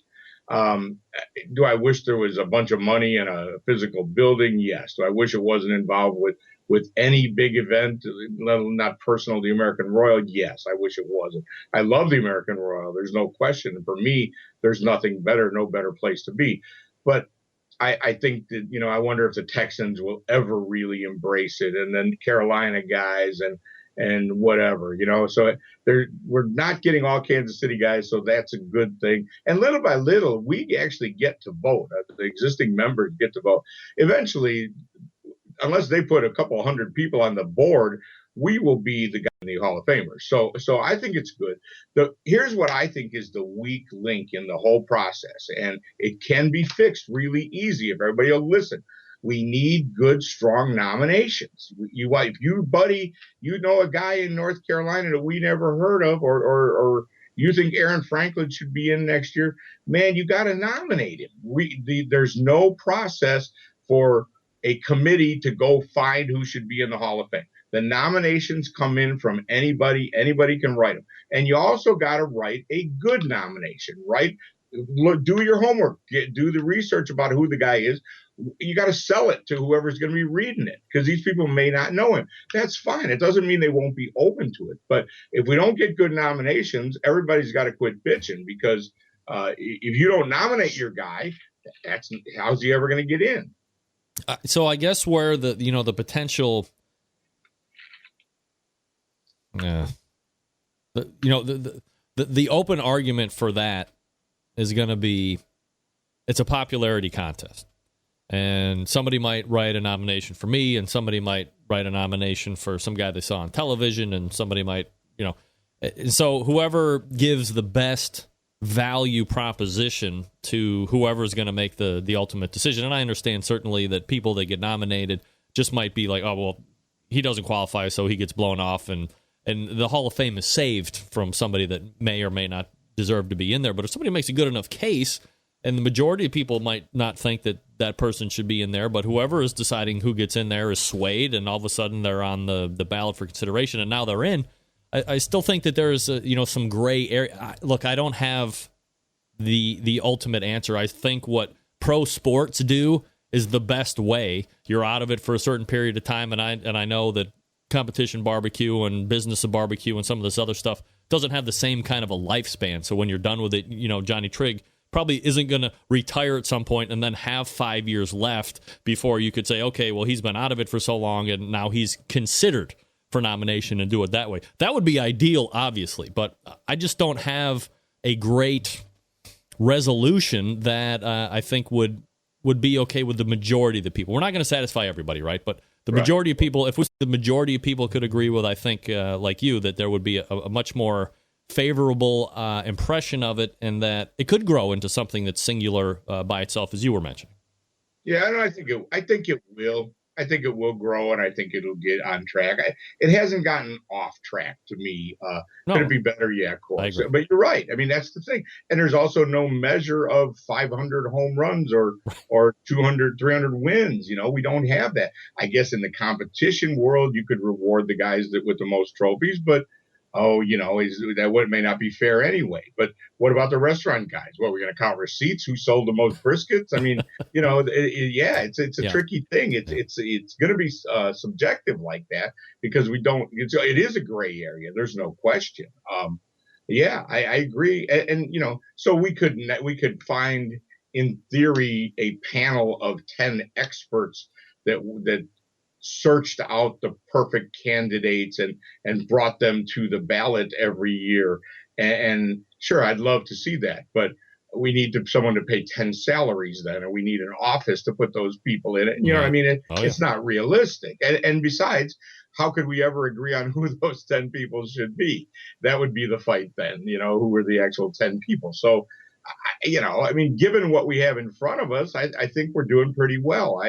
I'm not involved. I do get to vote now, and I will, of course, go to the events, and I'll help any way I can along the way. But I just, like you said, I don't necessarily see a better way. I think, are there better choices? Well, yeah, of course there are. You can make a case for, God, I could name 100 guys you could make a case for. If you listen to my speech, I said that. How do you walk by Craig Kidwell, who's been a champion cook for 30 years around Kansas City? Not real high profile. You may not even know who he is, but Craig is a one of the guys. He's been on the board. He's done everything there is to do. He started Cooker's Care, which used to be the favorite charity of choice for barbecue people. I mean, this guy's done it all. He certainly belongs in the Hall of Fame, but he's a low profile kind of guy. He hasn't been around much. He doesn't leave Kansas City much. So yeah, I cited Craig when I was up there. So he's just one of dozens. When you walk around at the American Royal, there's 100 guys there that probably should have went into Hall of Fame before me. And before you can talk about Guy, we could talk about all kinds of people. But, I'm all for a better idea. If somebody's got a better idea, I'll be happy to pitch it. But I think it's going pretty good. I think all things considered, I think it's way better than nothing, which is what we had a few years ago. That's right. We're further along. I don't see anything bad happening that's not reparable. I don't see anybody else starting one that's what I always worried about. Somebody else is going to start another Hall of Fame, and then it becomes which one's the real Hall of Fame. But we're getting legit people in there. Like I said, Steve Reichlein's going in this year. Carolyn's in there, and Mike Mills, and the guy from Weber, and there's we all want to talk about Guy, but there's a whole bunch of people that do belong in there. So I think it's okay. Ray Lampe can be found on this show the first Tuesday of every month, even though he's on the third Tuesday here. So we'll give you like a week off, and then we'll resume. And another week we can pick back up. We can talk about the Jack and a few other things, if that's all right with you. Yeah, man, I'm going to judge the Royal Invitational, and I'm going to judge the Jack this year. And I'm going to Eggtoberfest and my class reunion, 40-year class reunion in between there. It'll be a busy October. We're going to hit that. As always, Ray, appreciate the time. Take care, Greg. Good to see you. There he is, Ray Lampe, Dr. Barbecue, for the Ask Dr. Barbecue segment. A little long on that one, though. That's all right. We got a video coming up. Thanks to Ray. Longest running sponsor of the show, folks, is the Barbecue Guru. They are the creators of automatic pit temperature control technology. A lot of imitators out there on the market nowadays. But why are you going to buy from any other company? I don't know. Patently ridiculous. Here's how they work. A product that allows you to set a pit temperature in one set, keeps it running right at that temperature all the way through the cook. Sound too good to be true? It's not. It's real-life technology. You can take advantage of it today. Maybe you're a busy working pro like me, or perhaps you are constantly on the run with the kids, you're doing errands. Quite frankly, you don't have the time to sit around and tend the pit temps. I get it. The Guru gets it as well. You can throw on a pork butt, a brisket, a couple slabs of ribs, or all of that. You can do whatever it is you need to get done. The Guru maintains that pit temperature you set it at. You got the CyberQ Wi-Fi, you got the DigiQ DX, you got the PartyQ. Man, it's wonderful. Lots of stuff to choose from, lots of different price points. That PartyQ is easy point of entry. $149, runs on AA batteries, moves from cooker to cooker to cooker. It's fabulous. CyberQ Wi-Fi, if you're a little more techie, you want to control multiple pits, check internal temperatures of multiple meats. That's the one you might want to take a look at. If you're in the market for a cooker, the Onyx Oven, still for sale. It is seamlessly able to work with all of the Barbecue Guru pit temperature control technology devices. Here's what you do. You do yourself the biggest favor in the world. Head on over to their website, thebbqguru.com. You check out their products. And if you have any questions, about what to order, as I talked about with Bob Trudneck last week. Call them. Don't guess. Call 800-288-GURU. That's 800-288-GURU. They're going to make sure you're outfitted with exactly what you need to get you up and running right out of the box. 800-288-GURU, or the website, thebbqguru.com. The Barbecue Guru is a breakthrough in barbecue technology. All right, we're back with a Chargon video test review. Test review? Whatever. And brisket assault at a barbecue event. Your calls, your emails, 216-220-0966. Greg at thebbqcentralshow.com. Stick around. We'll be right back. Big name interviews, advice on cooking brisket and ribs. And the only host willing to share his honest opinion on all things important in the world of barbecue. It's Barbecue Central Show. All right, folks, this portion of the Barbecue Central Show is being brought to you by Man Grate Cast Iron Grates. Made right here in America. Restaurants and pros use cast iron for a reason, even heat conduction and retention. No hot spots. Man Grate's patented design traps and evaporates oils and fats, resulting in reduced flare-up. Perfect sear marks each and every time. Use code BBQCEN. That's Bravo, Quebec, Charlie, Echo, November. BBQCEN for 25% off your purchase at mangrate.com. Grill like a pro with Man Grate. Thanks to Man Grate for sponsoring the show. Thanks again to Ray Lampy for joining me, drbbq.com, and, oh, crap. My transitions aren't working. All right. I apologize. I'm going to have to dump the video here. Don't want that. But, got to do it. Oh, right. So just bear with me here for 1 second. The video is going to go away. I don't need it. I know what the problem is. The product is got a bug in it. Get that big stuff out of here. That's the product. Or that's the problem.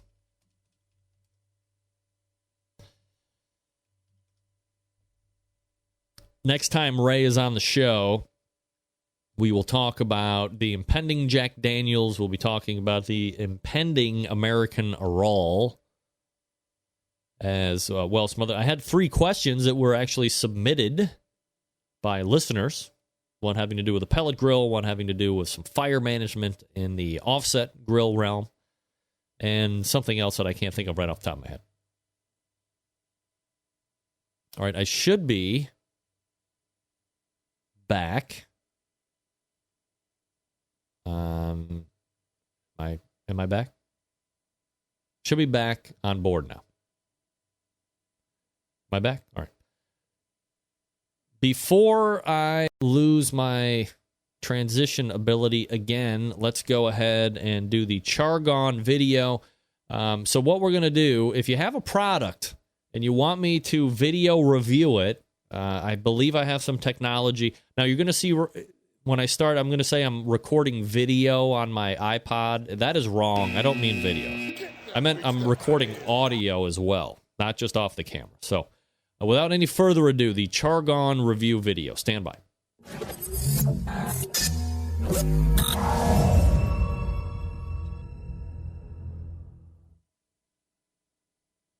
Hey everybody, welcome to my burn center. We're going to do our first video product review with some special equipment. You can see right here I have this weird dangly thing coming out of my shirt. That's because while there is video being captured on our camera, I mean audio. I'm also capturing video here on my iPhone, which is going to sound like 700 times better than the regular audio you're going to get out of the camera. Maybe I can do a separate video on that for the guys that like to do the pre-recorded stuff. And you want. By the way, let me interrupt myself. I apologize for the shaky camera stuff. It's the middle daughter helping her dad out here, if you will. So struggle through it. We'll get through some of the technical difficulties. It's the first one, for crying out loud, so get off my back. Want to have some really good quality audio on your recordings instead of depending on the crappy one on your camera. Maybe we'll do that. So here's the first product review on the show. This thing is from a company called Chargon. It's Chargon, as you can see it. You can go to their website, chargon.com, just the way it is spelled. And according to the back of it, it is patent pending. So we have a stainless steel, as you can see, hopefully there, stainless steel from China. Matt, let me interrupt. I'm not throwing her under the bus. Get that big stuff out of here. I'm a firm believer in pointing out shortcomings and making sure I'm getting ahead of possible problem issues. We continue. Not American stainless steel, so right off the bat, that's a little troubling. But this, in essence, is a grill cleaner, and it's supposed to be good on the website up to, it's either 500 or 5,000 cleanings. I have to imagine, it is pretty stout, stable, heavy, could double as a potential weapon if needed. So I would say at least 500, probably more towards 5,000, depending on how you care for it. Could go way more than that.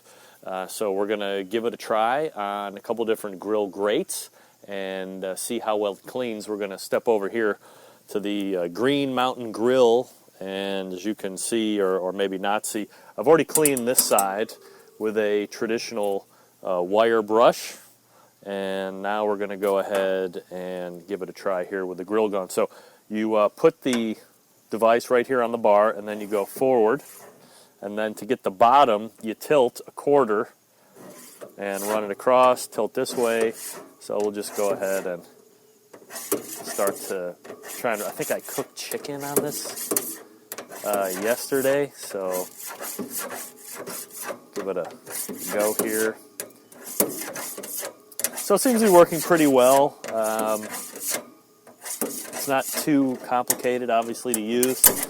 I can click over the bar. This is an issue here, but that's not the Chargon's issue with that crossbar.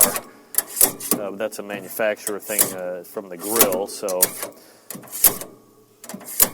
it can get some heavy-duty stuff off, I would say. And it does get the bottom side of the bar as advertised. Again, it's $20. I don't know if I mentioned that in the beginning or not, but it's $20 plus shipping.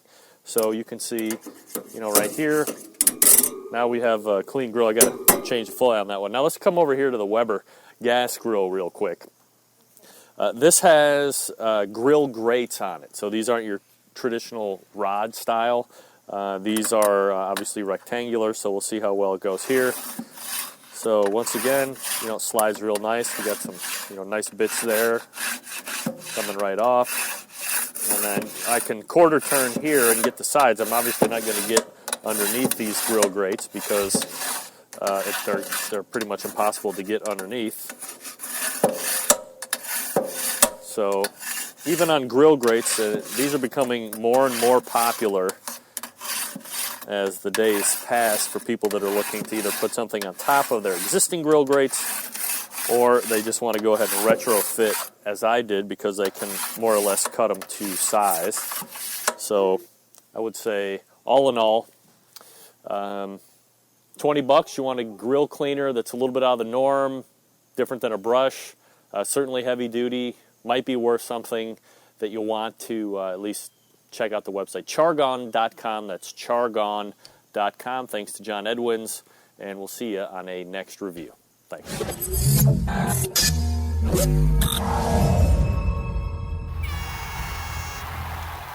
Well, I look absolutely fantastic on video. Thank you. As I mentioned, $20, Chargon.com. I told them I would do a review on it. So, look, in the end, can you go get a broiler brush and do the job in a substantially quicker amount of time? Yes. So if you're looking for a cleaning alternative, it's not outrageously priced. There's some value there. You definitely have some time you can build on it. So Chargon, thanks to John Edwards. All right, so here's the story everybody's been talking about. I've been getting email links to email links to email links. Did you see about the guy that threw a brisket at a woman? Blah, blah, blah. If you're not familiar, let me grab my link here. What do I do with it?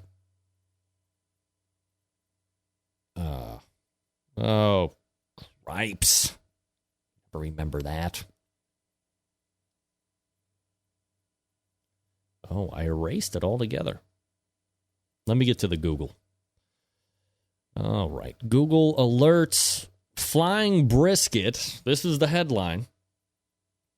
Flying brisket injures woman during fight at Danville Barbecue Festival. Meat started flying at a Danville Barbecue Festival during a fight between grill masters. Brisket was the weapon. Danville police were called to the Kentucky State Barbecue Festival at 10:15 a.m. Sunday after a woman was hit with a brisket during a fight, according to the police news release. Mary Berry, not a joke, of Bardstown told police she was hit in the right shoulder, neck, and head by a brisket whose temperature was estimated to be around 200 to 250 degrees. She was working at the festival for Firehouse Barbecue, the news release said. Berry was treated at the festival by Boyle County emergency crews. The brisket allegedly was thrown by barbecue pitmaster Mike Owings, 42, of Cunningham, after tempers flared between Owings and another barbecue pitmaster over the sharing of a cooker. Owings admitted to the officers that he threw the brisket after losing his temper, but didn't mean for anyone to get hurt, authorities said. He's charged with second-degree wanton endangerment, a misdemeanor, and was being held in the Boyle County Jail. There you go. That is the news story as it reads from Kentucky.com. Flying brisket injures woman during fight at a Danville Barbecue Festival. So, I did reach out to Mike Owings. Not going to be on the show. It was close. It was touch and go. I did. Oh, I almost ruined the whole computer right there. I did talk to sources extremely close to this whole event, saw the goings-on, have credible recountings of what exactly happened from multiple sources, as you'll only find here on the Barbecue Central show. And the bottom line is this. Did Mike throw briskets, and did a brisket hit a woman in the head, chest, and neck? And did she get treated for, some kind of a burn? Yes, absolutely. Nobody's disputing that. Authorities were called over because this is quite a substantial festival. I mean, Firehouse Barbecue is coming to Kentucky to vend. So, obviously, it's a pretty awesome festival, especially given all the other things that are going on over the course of a weekend. They come up for this. So, Mo Cason is coming down from Iowa. This is a pretty big deal. So, my sources tell me that there was a cooker that was short. It was agreed that said cooker would be shared. And at some point on Sunday, the guy that was using the cooker started kind of, overstepping. He was causing other people to be behind. So instead of just taking out the briskets and putting them in a tray and sending them over to Firehouse Barbecue's way and saying, look, I'm getting behind now because you're not doing this, you're not doing that. I'd love to help you more, but I just can't. I'm sure you understand.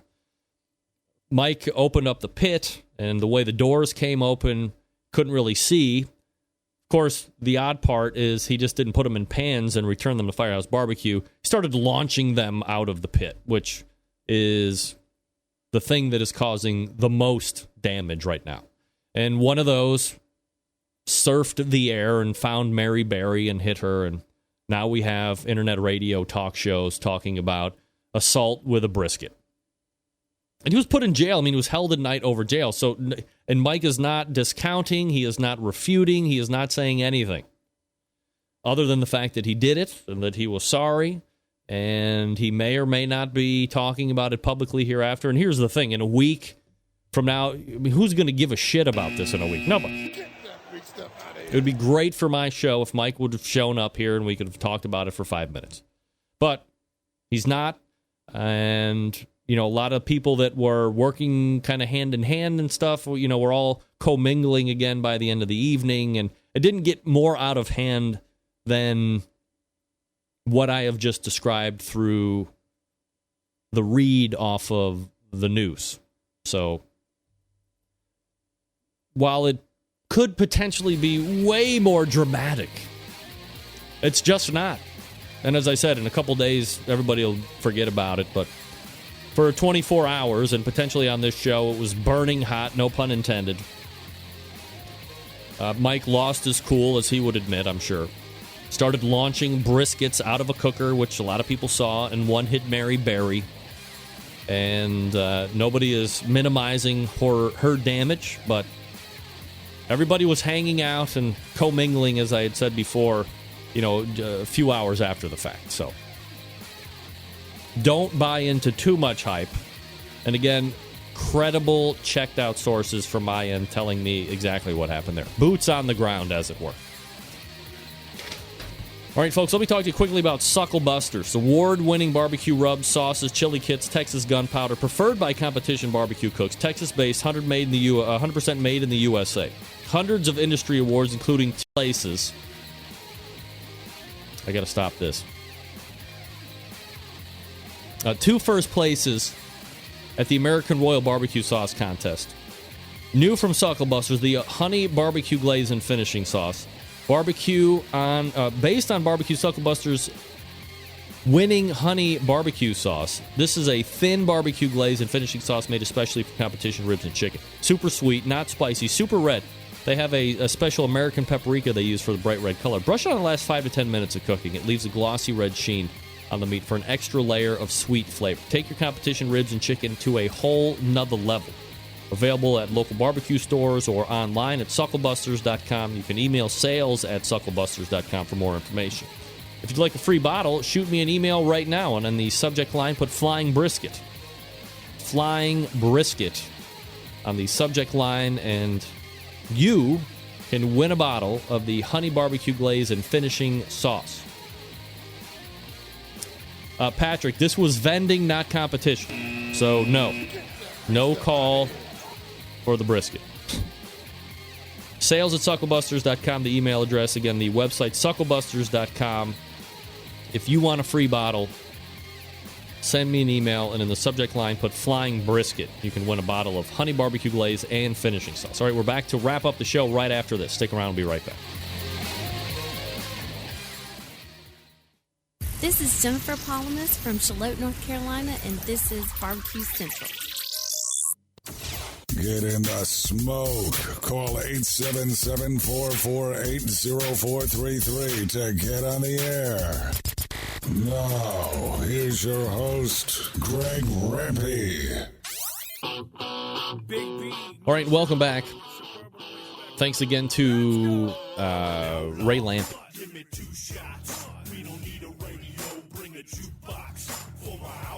Winning the barbecue sauce, Wendy P. from the Basic Barbecue team. Wendy, send me the shipping information. I'll get it down to Dan, and you can try out the honey barbecue sauce. All right, I'm late. Matt Boer, late to the Flying Brisket. I'm going to dumb it down real quick. Matthew. But a lady did get hit with a flying brisket. A guy did lose his cool tossing briskets out of a cooker that, they said that Firehouse Barbecue could use because they were short a cooker. Firehouse evidently was putting these people behind, and instead of just taking the briskets out of the cooker in a pan and then, shooting them back over to Firehouse, this Mike Owings kind of snapped a little bit, threw cooker doors open, and just started rifling briskets out of the cooker, and one of those found its way onto Mary Berry. That's it in a nutshell. You can go back and get the podcast in about 30 to 45 minutes from now and get the full story. Again, credible sources and boots on the ground there from me to you. All right, all the way back in the first hour, we talked with Stephen Reichlin, barbecuebible.com, projectsmoke.org. Then we talked with Danny Patton from One Man Pits in the quest of talking to all of the barbecue pit makers out there. In the second hour, we talked with Ray Lampe, Dr. Barbecue, drbbq.com. And to finish out the show, we talked about the Chargon, showed the video review. Again, if you have a product that you would like to have video reviewed on the show, send it to me. I'll do it. Free of charge. And then we talked about flying brisket events. All right. We have a show lined up for you already next week that is going to be out of this world. It's going to be great. September 11th, 2001. I will never forget. Until next Tuesday at 9 p.m. Eastern Standard Time, this is your program host and proud U.S. American, Greg Rempe. Good night now.